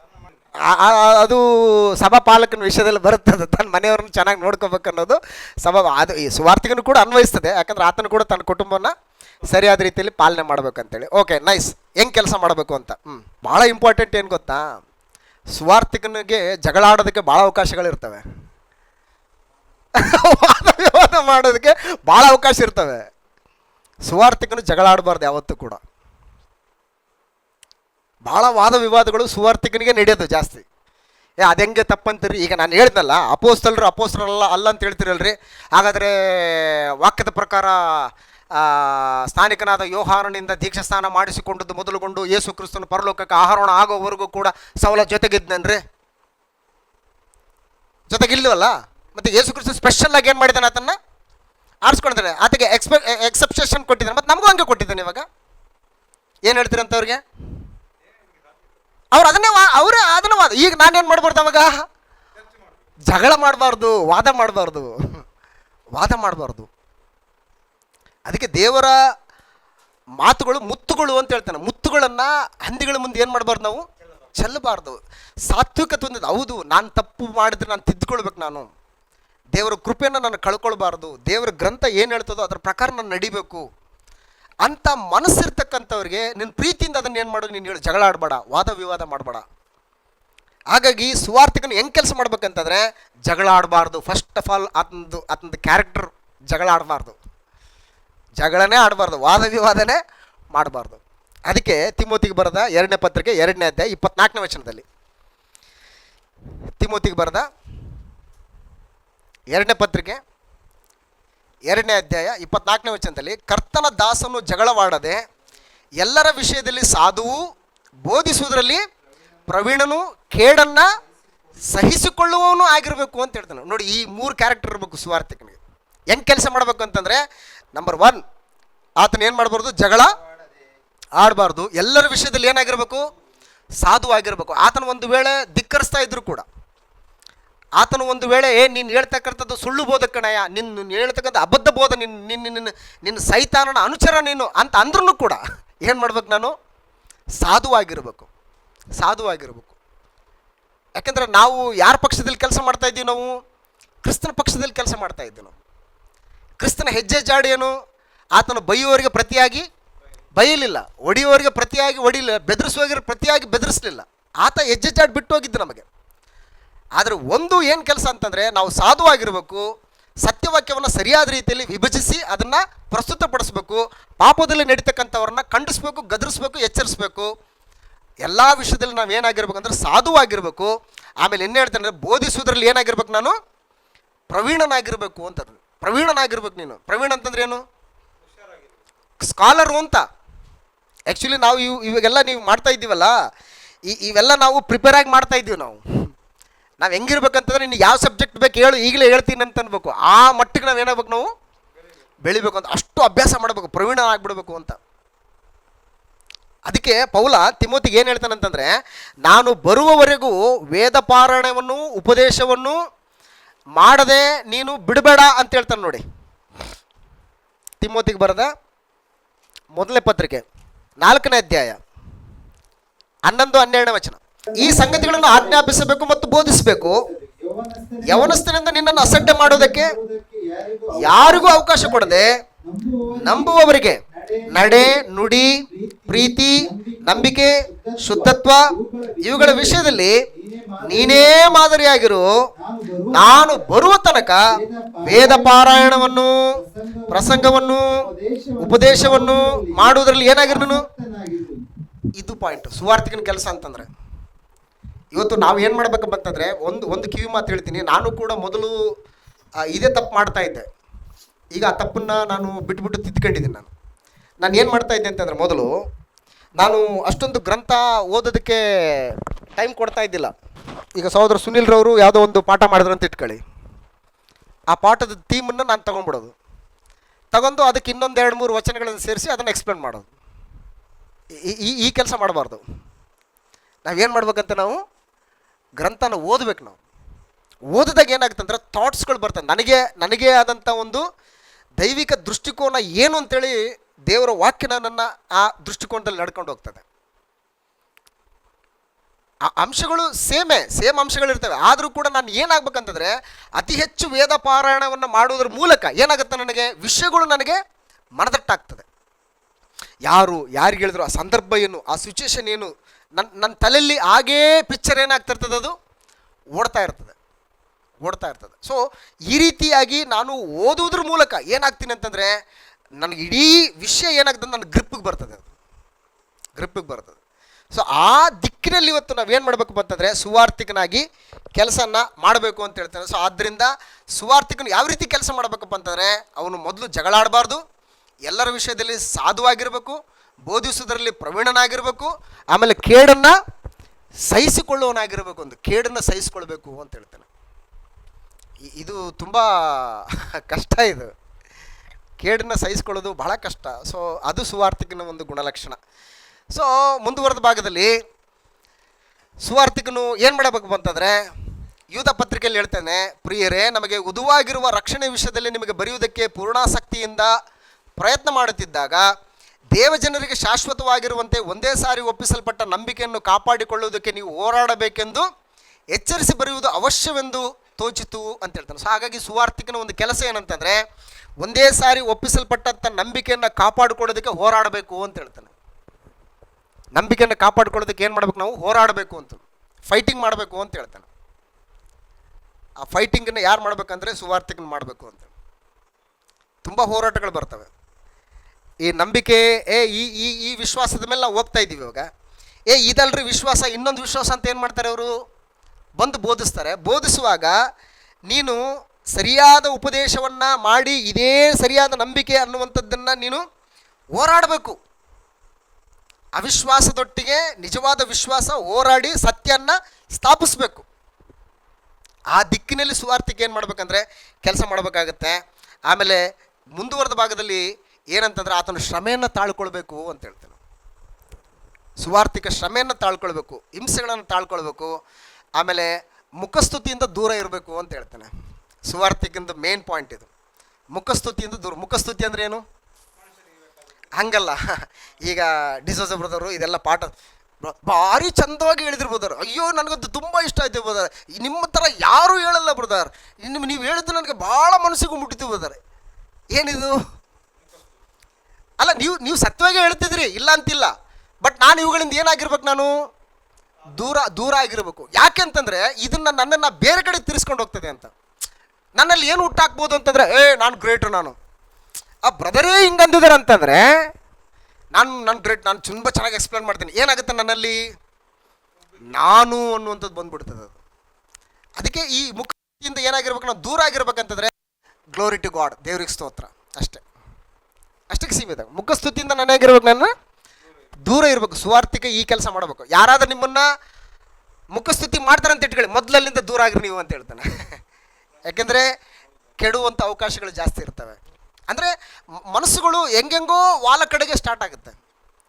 ಈಗ ನೆಬೂಕದ್ನೆಚ್ಚರ್ ರಾಜ, ನಿಮಗೆ ಗೊತ್ತಿರ, ಇದಕ್ಕೆ ಜಸ್ಟ್ ಒಂದು ಲಿಂಕ್ ಟಚ್ ಅಷ್ಟೇ. ನೆಬೂಕದ್ನೆಚ್ಚರ್ ರಾಜನಿಗೆ ಒಂದು ಕನಸು ಬೀಳ್ತದಲ್ಲ, ಕನಸು ಬಿದ್ದಾಗ ಆ ಕನಸು ಬಿದ್ದದ್ದು ಏನು ಅಂತೇಳಿ ಆ ನೆಬೂಕದ್ನೆಚ್ಚರ್ ರಾಜನಿಗೆ ಮರ್ತೋಗ್ಬಿಟ್ಟಿರ್ತದೆ. ಕನಸು ಬಿದ್ದಿದೆ, ಕನಸು ಬಿದ್ದದ್ದು ಏನು ಅನ್ನೋದನ್ನು ಮರ್ತು ಬಿಟ್ಟಿದ್ದಾನೆ. ಆದರೆ ಆತನ ಮೈಂಡಲ್ಲಿ ಏನೋ ನನ್ನ ಕನಸು ಬಿದ್ದಿದೆ, ನನಗೆ ಸಮಾಧಾನ ಇಲ್ಲ, ಅದು ಏನು ಅಂತ ನಾನು ತಿಳ್ಕೊಳ್ಬೇಕಂತೇಳಿ ಆತನ ಚಡ್ಪಡಿಸಿ ತನ್ನ ಆಸ್ಥಾನದಲ್ಲಿರ್ತಕ್ಕಂಥ ಎಲ್ಲ ವಿದ್ವಾಂಸರನ್ನ, ಜ್ಞಾನಿಗಳನ್ನೆಲ್ಲ ಕರೆಸ್ಬಿಟ್ಟು, ನನಗೆ ರಾತ್ರಿ ಒಂದು ಕನಸು ಬಿದ್ದೈತೆ, ಆ ಕನಸು ಏನಂತ ನೀವು ಹೇಳಬೇಕು, ಆ ಕನಸಿನ ಅರ್ಥನೂ ಕೂಡ ನೀವು ಹೇಳ್ಬೇಕು ಅಂತ ಹೇಳ್ತಾನೆ. ಜನ ಎಲ್ಲ ಶಾಕ್ ಆಗ್ತಾರೆ. ಅಲ್ರಿ ಹೋಗ್ಲಿ, ಕನಸು ಏನಂತ ಹೇಳಿದ್ರಾದ್ರೂ ಕೂಡ ಅದರ ಅರ್ಥ ಏನಾದರೂ ಹೇಳ್ಬೋದು ಮನುಷ್ಯ, ನಿನಗೇನು ಕನಸು ಬಿದ್ದಿದೆ ಅಂತೇಳಿ ನನಗೇನು ಗೊತ್ತು. ಈ ವಿಷಯನ ಪರಾತ್ಪರನಾದಂಥ ದೇವರ ಸಹಾಯದಿಂದ ತಿಳಿದಂತಹ ದೇವರ ಮನುಷ್ಯ ಬಂದು ಏನು ಮಾಡ್ತಾನೆ ಅಂತಂದರೆ, ಆತನಿಗೆ ಏನು ಕನಸು ಬಿತ್ತು, ಆ ಕನಸಿನ ಅರ್ಥ ಏನು ಅಂತೇಳಿ ತಿಳಿಸ್ಕೊಡ್ತಾನೆ. ತಿಳಿಸ್ಕೊಟ್ಟಾಗ ನೆಬೂಕದ್ನೆಚ್ಚರ್ ರಾಜ ಏನು ಮಾಡ್ತಾನೆ, ನೆಬೂಕದ್ನೆಚ್ಚರ್ ಏನು ಮಾಡ್ತಾನೆ ಗೊತ್ತಾ, ಓ ದೇವ್ರು ನನ್ನನ್ನು ಈ ರೀತಿಯಾಗಿ ಇಟ್ಟಿದ್ದಾನೋ, ಈ ರೀತಿಯಾದಂಥ ಸ್ಥಾನ ಕೊಟ್ಟಿದ್ದಾನ, ಅದು ಯಾಕೆ ಆಗ್ಬಾರ್ದು, ಅದನ್ನೊಂದು ಸರಿ ಕೈ ನೋಡೇ ಬಿಡೋಣ ಅಂತೇಳಿ ಏನು ಮಾಡ್ತಾನೆ. ಈಗ ಶಿರಸ್ಸು ಯಾರು, ಬಂಗಾರ, ಎದೆ ಮತ್ತು ತೋಳು ಏನು, ಬೆಳ್ಳಿ, ಆಯಿತಾ. ಆಮೇಲೆ ನೆಕ್ಸ್ಟು ತೊಡೆ ಮತ್ತು ಕಾಲುಗಳು ತಾಮ್ರ, ಪಾದಗಳು ಮಣ್ಣು ಮತ್ತು ಕಬ್ಬಿಣ,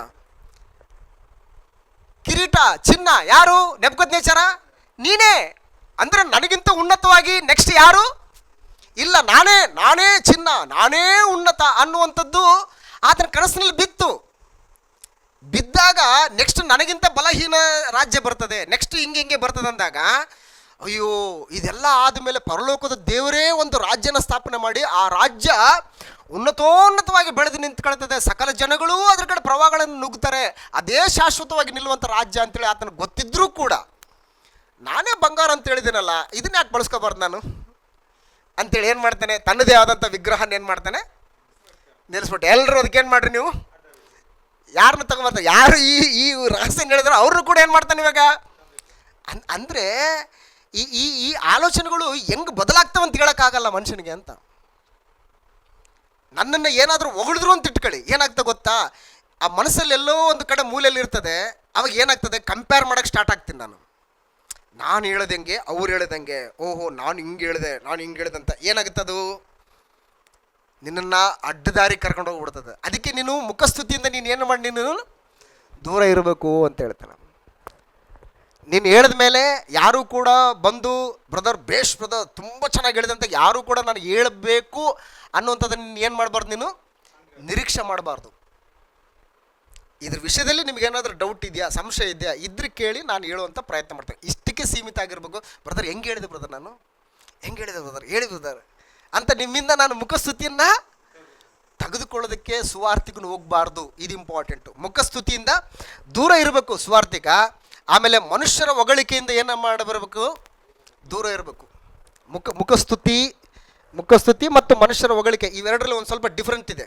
ಏನು ಗೊತ್ತಾ, ಮುಖಸ್ತುತಿ ಅಂತಂದರೆ ನಾನು ಹೋಗಿ ಅವರನ್ನು ಎನ್ಕರೇಜ್ ಮಾಡೋದು.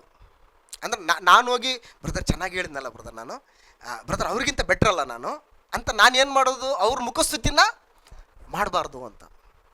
ಮನುಷ್ಯರಿಂದ ನಾನು ಹೊಗಳಿಸ್ಕೊಳ್ಬಾರ್ದು. ಅದಕ್ಕೆ ಥೆಸಲೋನಿಕದವರೆಗೆ ಬರೆದ ಪತ್ರಿಕೆಯಲ್ಲಿ ಪೌಲನು ಥೆಸಲೋನಿಕದವರೆಗೆ ಬರೆದ ಮೊದಲನೇ ಪತ್ರಿಕೆ 3ನೇ ವಚನ, 2ನೇ ಅಧ್ಯಾಯ 3ನೇ ವಚನ, 1 ಥೆಸಲೋನಿಕ 2ನೇ ಅಧ್ಯಾಯ 3ನೇ ವಚನ. ಯಾಕೆಂದರೆ ನಮ್ಮ ಬೋಧನೆಯು ಅಬದ್ಧವಲ್ಲ, ಅಶುದ್ಧವಲ್ಲ, ಮೋಸವಲ್ಲ, ಯೋಗ್ಯರೆಂದೆಣಿಸಿ ಸ್ವಾರ್ಥೆಯನ್ನು ನಮ್ಮ ವಶಕ್ಕೆ ಒಪ್ಪಿಸಿದನಲ್ಲ ಎಂದು ಯೋಚಿಸುವರಾಗಿ ಮನುಷ್ಯರನ್ನು ಮೆಚ್ಚಿಸಬೇಕೆನ್ನದೇ ಹೃದಯವನ್ನು ಪರಿಶೋಧಿಸುವ ದೇವರನ್ನೇ ಮೆಚ್ಚಿಸಬೇಕೆಂದು ಮಾತಾಡುತ್ತೇವೆ. ನೆಕ್ಸ್ಟ್ 5ನೇ ವಚನ. ನಿಮಗೆ ತಿಳಿದಿರುವ ಪ್ರಕಾರ ನಾವು ಎಂದಿಗೂ ಮುಖಸ್ತುತಿ ಮಾಡುವವರಾಗಿ ಕಾಣಬಂದಿಲ್ಲ ಅಂತ ಹೇಳ್ತಾನೆ. ಅಂದ್ರೆ ನಿಮ್ಮಿಂದ ನಾವು ಹೊಗಳಿಕೊಳ್ಬೇಕಂತನೂ ಕೂಡ ಇಲ್ಲ ಅಂತ ಹೇಳಿ. ಸೊ ಸುವಾರ್ತಿಕನಿಗೆ ಈ ಕ್ಯಾರೆಕ್ಟರ್ ಇರಬೇಕು ಅಂತ ಹೇಳ್ತಾರೆ. ಸೊ ಸುವಾರ್ತಿಕನು ಈ ರೀತಿ ಕೆಲಸ ಮಾಡಬೇಕು ಅಂತ ಹೇಳ್ತಾನೆ. ಮುಖಸ್ತುತಿಯಿಂದ ದೂರವಾಗಿರಬೇಕು. ಆಮೇಲೆ ಪಕ್ಷಪಾತ ಮಾಡಕೂಡದು. ಸುವಾರ್ತಿಕನಿಗೆ ಭಾಳ ಇಂಪಾರ್ಟೆಂಟ್. ಸಭೆಯಲ್ಲಿ ಜನರನ್ನ ನೋಡಿ ಅವರ ಒಂದು ಫೈನಾನ್ಷಿಯಲ್ ಸ್ಟೇಟಸ್ಸು, ಅವರ ಒಂದು ಸಮಾಜದಲ್ಲಿರ್ತಕ್ಕಂಥ ಗೌರವ ಘನತೆಗಳಿಂದ ನೀನು ಪಕ್ಷಪಾತ ಮಾಡಬಾರ್ದು. It's very dangerous. ಸೊ ಹಾಗಾಗಿ ಸುವಾರ್ತಿಕನು ಈ ರೀತಿ ಕೆಲಸ ಮಾಡಬೇಕು ಅಂತ ಹೇಳ್ತಾನೆ. ಪಕ್ಷಪಾತ ಮಾಡಬಾರ್ದು, ಮುಖಸ್ತುತಿಯಿಂದ ದೂರ ಇರಬೇಕು, ಮನುಷ್ಯರ ಹೊಗಳಿಕೆಯಿಂದ ಆತ ದೂರ ಇರಬೇಕು. ಗಲಾತ್ಯ ಪತ್ರಿಕೆ 1ನೇ ಅಧ್ಯಾಯ 6ರಿಂದ 10ನೇ ವಚನದಲ್ಲಿ ಏನು ಹೇಳ್ತಾನೆ? ನಾನು ಇನ್ನೂ ಮನುಷ್ಯರನ್ನು ಮೆಚ್ಚಿಸುವನಾಗಿದ್ದೇನೋ. ಒಂದು ವೇಳೆ ನಾನು ಇನ್ನೂ ಮನುಷ್ಯರನ್ನು ಮೆಚ್ಚಿಸುವನಾಗಿದ್ದರೆ ನಾನು ದೇವರ ಸೇವಕನು ಅಲ್ಲ ಅಂತ ಹೇಳ್ತಾನೆ. ಗಲಾತ್ಯ ಪತ್ರಿಕೆ 1ನೇ ಅಧ್ಯಾಯ 10ನೇ ವಚನ. ಗಲಾತ್ಯ ಪತ್ರಿಕೆ 1ನೇ ಅಧ್ಯಾಯ 10ನೇ ವಚನದಲ್ಲಿ ಮುಖಸ್ತುತಿಯಿಂದ ನಾನು ದೂರ ಇರಬೇಕು, ಮನುಷ್ಯರನ್ನು ಹೊಗಳುವಂತಹ ಮನುಷ್ಯರು ನಮ್ಮನ್ನು ಹೊಗಳಬೇಕನ್ನುವಂಥ ಸ್ಥಿತಿಯಿಂದ ನಾನು ದೂರ ಇರಬೇಕು, ಸುವಾರ್ತಿಕ ಅಂತೇಳಿ. ಸೊ ಇನ್ನು ಮುಂದುವರೆದ ಭಾಗದಲ್ಲಿ ಆತನಿಗೆ ಸಹಾಯ ಇಲ್ಲಿಂದ ಬರುತ್ತೆ. ಸುವಾರ್ತಿಕನ ಮಾಡ್ತಾನಲ್ಲ, ಸುವಾರ್ತಿಕ ಕೆಲಸ ಮಾಡ್ತಾ ಇದ್ದಲ್ಲ. ಸೊ ಸುವಾರ್ತಿಕನ ಒಂದು ಪೋಷಣೆ ಹೇಗೆ ಆಗಬೇಕು? ಸಭೆಯಿಂದನೇ ಆಗಬೇಕು. ಕಣ ತುಳಿಯುವ ಎತ್ತಿನ ಬಾಯನ್ನು ಏನು ಮಾಡಬಾರ್ದಂತೆ? ಕಟ್ಟಬಾರ್ದು ಅಂತ ಹೇಳ್ತಾನೆ. ಯಾಕಂದರೆ ಅದು ತುಳಿದ್ರೆ ತಾನೇ ನಮಗೆ ಅದು ದವಸ ಧಾನ್ಯಗಳು ಆ ಒಂದು ತೆನೆಯಿಂದ ಬೀಳಕ್ಕೆ ಸಾಧ್ಯ. ಅದು ಕೆಲಸ ಮಾಡ್ತಾ ಇದೆ. ಮತ್ತು ಅದಕ್ಕೆ ತುಳಿಬೇಕಂದ್ರೆ ಅದಕ್ಕೆ ಶಕ್ತಿ ಬೇಕಲ್ಲ. ಮತ್ತು ಅದಕ್ಕೆ ಕಣ ತುಳಿಯುವ ಎತ್ತಿನ ಬಾಯನ್ನು ಏನು ಮಾಡಬಾರ್ದು? ನಾವು ಕಟ್ಟಬಾರ್ದು. ಅದು ತಿಂದ್ರೇ ನಿಮಗೆ ಕೆಲಸ ಆಗುತ್ತೆ. ಸೊ ಹಾಗಾಗಿ ಸುವಾರ್ತಿಕನು ಸುವಾರ್ತೆಯಿಂದಲೇ ಏನು ಮಾಡಬೇಕು? ಜೀವನ ಮಾಡಬೇಕು ಅಂತ ಹೇಳ್ತಾನೆ.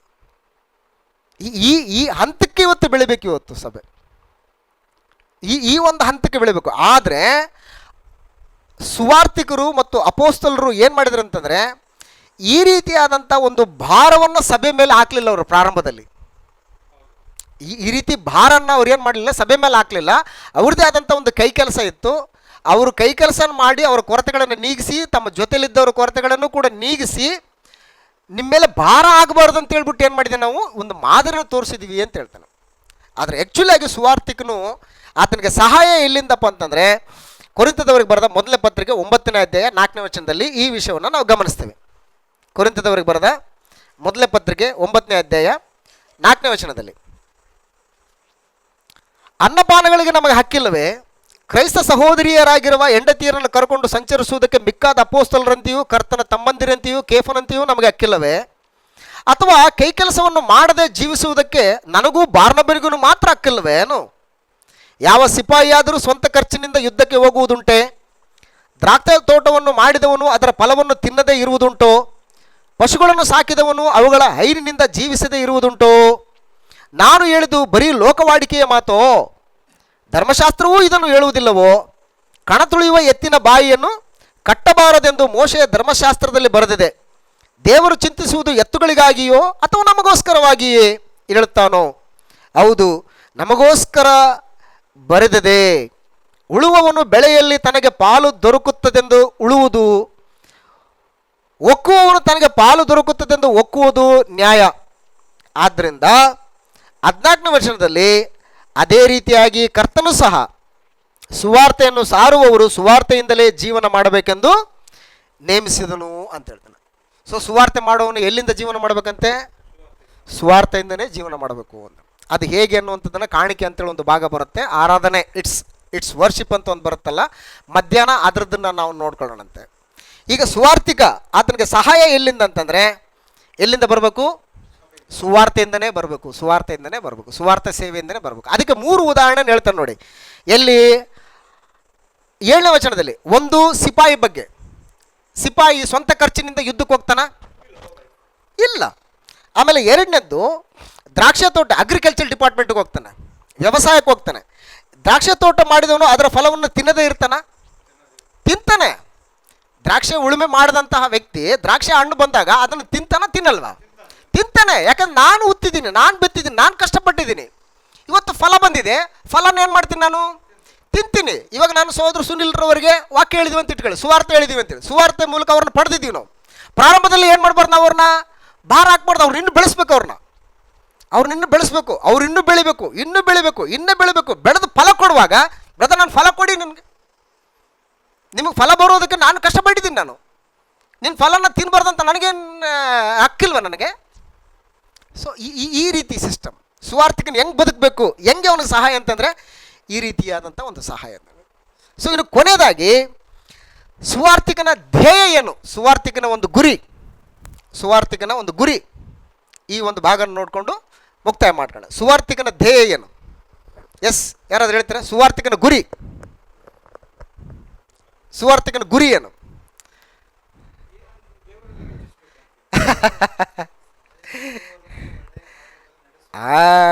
ಭಾಳ ಇಂಪಾರ್ಟೆಂಟ್ ಏನಂತಂದರೆ, ಮೊಟ್ಟ ಮೊದಲದಾಗಿ ಸುವಾರ್ತಿಕನ ಗುರಿ ಏನಂತಂದರೆ ತನ್ನನ್ನು ತಾನು ರಕ್ಷಿಸ್ಕೊಳ್ಬೇಕು. ಮೊದಲು ಫಸ್ಟ್ ತನ್ನನ್ನು ತಾನು ಏನು ಮಾಡಬೇಕು, ರಕ್ಷಿಸ್ಕೊಳ್ಬೇಕು. ಅಂದರೆ ಇವತ್ತು ಭಾಳಷ್ಟು ಜನ ಏನು ಮಾಡ್ತಾರೆ ಅಂತಂದ್ರೆ, ಸುವಾರ್ತಿಕರು ನಾನು ಹೇಳುವಂಥ ಬೋಧನೆ ಅದು ನನಗಲ್ಲ, ಅದು ಇನ್ನೊಬ್ರಿಗೆ ಅಂತೇಳ್ಬಿಟ್ಟು ಹೇಳುವಂಥವ್ರ ಸಂಖ್ಯೆ ಜಾಸ್ತಿ ಇವತ್ತು.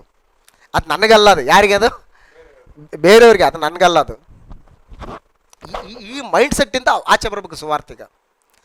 ಮೊದಲು ಉಪದೇಶ ಮಾಡಿದ್ದು ತನಗೆ ತಾನು ಏನು ಮಾಡ್ಬೇಕು, ಅದನ್ನು ಅನ್ವಯಿಸ್ಕೋಬೇಕು, ನನಗಿದು ಬೋಧನೆ ಅಂತ ಅನ್ಬೇಕು.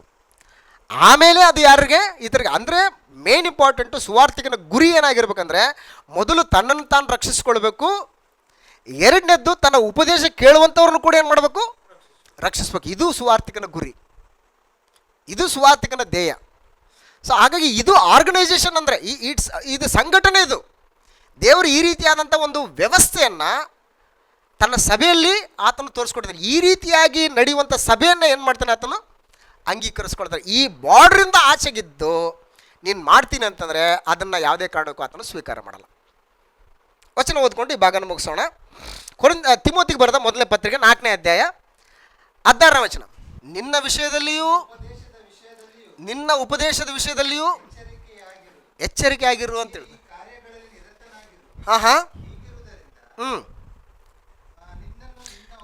ನಿನ್ನನ್ನು ನಿನ್ನ ಉಪದೇಶ ಕೇಳುವವರನ್ನು, ಅಂದರೆ ಸುವಾರ್ತಿಕನ ಉದ್ದೇಶ ಇದು, ಗುರಿ ಇದು. ನಿನ್ನನ್ನು ರಕ್ಷಿಸ್ಕೊಳ್ಬೇಕು, ಮತ್ತು ನಿನ್ನ ಉಪದೇಶ ಕೇಳುವಂಥವ್ರನ್ನು ಕೂಡ ರಕ್ಷಿಸಬೇಕು. ಭಾಳ ಇಂಪಾರ್ಟೆಂಟ್ ವಿಷಯ ಒಂದು ಹೇಳ್ಬಿಟ್ಟು ಈ ಭಾಗನ ಮುಗಿಸೋಣ. ಸುವಾರ್ತಿಕನು ಸಭಾಪಾಲಕನಲ್ಲ. ಇಷ್ಟೆಲ್ಲ ಹೇಳಿದ್ವಲ್ಲ, ಈತನು ಸಭಾಪಾಲಕನಲ್ಲ. ಸಭಾಪಾಲಕನಲ್ಲ. ತುಂಬ ಜನ ಏನು ಹೇಳ್ತಾರೆ, ಪಾಸ್ಟರ್ ಅಂತೇಳಿ ಕರೆಸ್ಕೊಳ್ತಾರೆ. ಅವತ್ತು ಸುವಾರ್ತೆ ಸಾರುವಂಥತನು ಆತನ ಪಾಸ್ಟರ್ ಅಲ್ಲ. ಪಾಸ್ಟರ್ಗೆ ಬೇರೆ ಗುಣಲಕ್ಷಣಗಳಿದ್ದಾವೆ. ಭಾಳ ಇಂಪಾರ್ಟೆಂಟಾಗಿ ಏನಂತಂದರೆ, ಸುವಾರ್ತಿಕನು ಸಭಾಪಾಲಕನು ಅಲ್ಲ. ಆದ್ದರಿಂದ ಸುವಾರ್ತಿಕನು ಯಾವ ರೀತಿ ಕೆಲಸ ಮಾಡಬೇಕು? ಸೊ ಪ್ರವಾದಿಗಳ ಅಗತ್ಯತೆ ಇವತ್ತಿಲ್ಲ, ಅಪೋಸ್ತಲರು ಇವತ್ತು ಸಭೆಯಲ್ಲಿ ಇಲ್ಲ. ಸಭೆಯಲ್ಲಿ ಹಾಗಾದರೆ ಯಾರಿದ್ದಾರೆ ಅಂತಂದರೆ, ನಂಬರ್ 1 ಕ್ರೈಸ್ತರಿದ್ದಾರೆ, ಎರಡನೇದಾಗಿ ಸುವಾರ್ತಿಕನಿದ್ದಾನೆ, ನೆಕ್ಸ್ಟ್ ಯಾರಂತಂದರೆ ಉಪದೇಶಗಳು ಬರ್ತಾರೆ. ಸುವಾರ್ತಿಕನು ಏನು ಮಾಡಬೇಕು, ಹೆಂಗಿರಬೇಕು, ಆತನ ಧ್ಯೇಯ ಏನು, ಆತನ ಯಾವ ರೀತಿ ತನ್ನನ್ನು ತಾನು ಕಾಪಾಡ್ಕೋಬೇಕು, ತನ್ನ ಉಪದೇಶ ಕೇಳುವಂಥವ್ರನ್ನ ಕಾಪಾಡಬೇಕು ಅನ್ನುವಂಥ ವಗೇರೆ ವಿಷಯಗಳನ್ನ ನಾವು ಗಮನಿಸೋದು. ಇದು ಏನಿದು, ಇದುವರೆಗೂ ನಾವು ಕಲ್ತಿರುವಂಥದ್ದು ಏನಿದು? ಆರ್ಗನೈಸೇಷನ್, ಆ ಸಭೆಯ ಒಂದು ಆಡಳಿತ ಕ್ರಮವನ್ನು ನಾವು ಗಮನಿಸೋ. ಈ ರೀತಿಯಾದಂಥ ಒಂದು ಕ್ರಮವನ್ನು ದೇವ್ರು ಏನು ಮಾಡಿದ್ದಾನೆ ಅಂತಂದರೆ, ತಾನು ಕೋರಿಕೊಳ್ಳುವಂತಹ, ತಾನು ಸ್ವೀಕರಿಸುವಂಥ ಸಭೆಗೆ ಹಿಂಗೇ ಇರಬೇಕಂತೇಳಿ ಒಂದು ಕಾನೂನನ್ನು ಕೊಟ್ಟಿದ್ದಾನೆ. ಎರಡನೇದ್ದು ಅದರ ಆಡಳಿತ ಕ್ರಮವನ್ನು ಕೊಟ್ಟಿದ್ದಾನೆ. ಈ ರೀತಿಯಾದಂಥ ಒಂದು ಕ್ರಮ ಇದ್ದಾಗ ಅಂಥ ಸಭೆಗಳನ್ನ ಏನು ಮಾಡ್ತಾನೆ, ಆತನು ಸ್ವೀಕಾರ ಮಾಡ್ಕೊಳ್ತಾನೆ. ಇಲ್ಲ ಅಂತಂದರೆ ಯಾವುದೇ ಕಾರಣಕ್ಕೂ ಸ್ವೀಕಾರ ಮಾಡೋದಿಲ್ಲ. ಸೊ ಮುಂದಿನ ಭಾಗದಲ್ಲಿ ದೇವ್ರ ಚಿತ್ತ ಆದರೆ ಉಪದೇಶಗಳು, ಟೀಚರ್ಸ್ಗಳ ಬಗ್ಗೆ ಕಲಿಯೋಣ. ಟೀಚರ್ಸ್ಗಳಾದಮೇಲೆ ಸಭಾ ಸೇವಕರು, ಡಿಕನ್ಸ್ಗಳ ಬಗ್ಗೆ ಕಲಿಯೋಣ. ಡಿಕನ್ಸ್ಗಳಾದಮೇಲೆ ಸಭಾ ಪಾಲಕರ ಬಗ್ಗೆ ಕಲಿಯೋಣ. ಸಭಾ ಪಾಲಕರಾದಮೇಲೆ ಇಟ್ಸ್ ವರ್ಷಿಪ್, ಸಭೆಯ ಒಂದು ಆರಾಧನೆಯ ಕ್ರಮ, ಸಭೆ ಆರಾಧನೆ ಹೇಗೆ ಮಾಡಬೇಕು, ಎಂಥ ಆರಾಧನೆಯನ್ನು ದೇವರು ತನ್ನ ಸಭೆಯಿಂದ ಕೋರ್ತಾ ಇದ್ದಾನೆ, ಎಂಥ ಮಾದರಿಯನ್ನು ಆತನು ಇಟ್ಟಿದ್ದಾನೆ ಅನ್ನುವಂಥದ್ದನ್ನು ನಾವು ಕೋರ್ಕೊಂಡು, ಇವೆಲ್ಲ ಮಾದರಿಯುಳ್ಳಂತಹ ಸಭೆ ಇವತ್ತು ನಮ್ಮದಾಗಿದ್ದರೆ ಈ ಸಭೆನ ಏನು ಮಾಡ್ತಾನೆ, ಆತನು ಸ್ವೀಕಾರ ಮಾಡ್ತಾನೆ. ಇವ್ಯಾವೂ ಕೂಡ ಮಾಡೆಲ್ ನಮ್ಮಲ್ಲಿ ಇಲ್ಲ ಅಂತಂದರೆ ಖಂಡಿತವಾಗಿಯೂ ಅದನ್ನು ಸ್ವೀಕಾರ ಮಾಡೋದಕ್ಕೆ ಆತನು ಇಷ್ಟಪಡೋದಿಲ್ಲ. ಸೊ ಹಾಗಾಗಿ ಬೆಳಗಿನಿಂದ ಇಲ್ಲಿವರೆಗೂ ಕೂಡ ತಾಳ್ಮೆಯಿಂದ ಎಲ್ಲ ಚರ್ಚ್ಗಳು ದೇವರಿಗೆ ಸ್ವೀಕಾರಾರ್ಹವಲ್ಲ ಯಾಕೆ ಅನ್ನುವಂಥ ವಿಷಯದಲ್ಲಿ ಬೆಳಗಿನಿಂದ ಇಲ್ಲಿವರೆಗೂ ಸುದೀರ್ಘವಾಗಿ ನಾವು ವಿಷಯಗಳನ್ನು ಕಲ್ತಿದ್ದೀವಿ. ಕಲ್ತಂಥ ವಿಷಯಗಳನ್ನು ಮತ್ತೊಂದು ಸಾರಿ ನೀವೆಲ್ಲರೂ ಅಭ್ಯಾಸ ಮಾಡಿ ದೇವರು ಸ್ವೀಕರಿಸುವುದಕ್ಕೆ ಅರ್ಹತೆಯುಳ್ಳಂತಹ ಸಭೆಯಾಗಿ ದೇವರು ತೋರಿಸಿಕೊಟ್ಟಂಥ ಮಾದರಿಯ ಪ್ರಕಾರವೇ ಸಭೆಗಳು ಕಟ್ಟಲ್ಪಡಲಿಕ್ಕಾಗುವಂತೆ ಎಲ್ಲಿ ಲೋಪದೋಷಗಳಾಗ್ತಾ ಇದ್ದೀವೋ, ಎಲ್ಲಿ ತಪ್ಪುಗಳಾಗ್ತಾ ಇದ್ದೀವೋ ಅವುಗಳನ್ನ ತಿದ್ದುಕೊಂಡು ಸರಿಪಡಿಸಿಕೊಂಡು ದೇವರು ಅಂಗೀಕರಿಸುವಂತಹ, ದೇವರು ಸ್ವೀಕರಿಸುವಂತಹ ಸಭೆಯಾಗಿ ಮುಂದುವರಿಲಿಕ್ಕಾಗುವಂತೆ ದೇವರು ನಮ್ಮನ್ನು ಬಲಪಡಿಸಲಿ, ಪ್ರೋತ್ಸಾಹಿಸಲಿ ಅಂತೇಳಿ ತಾಳ್ಮೆಯಿಂದ ಕೇಳಿದ ತಮ್ಮೆಲ್ಲರಿಗೂ, ಹಾಗೆ ಈ ಒಂದು ಕಾರ್ಯಕ್ರಮವನ್ನು ಆಯೋಜಿಸಿರುವಂತಹ ಸ್ಥಾನಿಕ ಸಭೆಯಾಗಿರ್ತಕ್ಕಂಥ ಮಂಗಳೂರು ಕ್ರಿಸ್ತನ ಸಭೆಗೂ ಯೇಸು ಕ್ರಿಸ್ತನ ಪರಿಶುದ್ಧ ನಾಮದಲ್ಲಿ ವಂದಿಸಿ ಈ ಒಂದು ಮಾತುಗಳನ್ನು ಮುಕ್ತಾಯ ಮಾಡೋಣ. ಎಲ್ರಿಗೂ ನಮಸ್ಕಾರಗಳು, ಧನ್ಯವಾದಗಳು.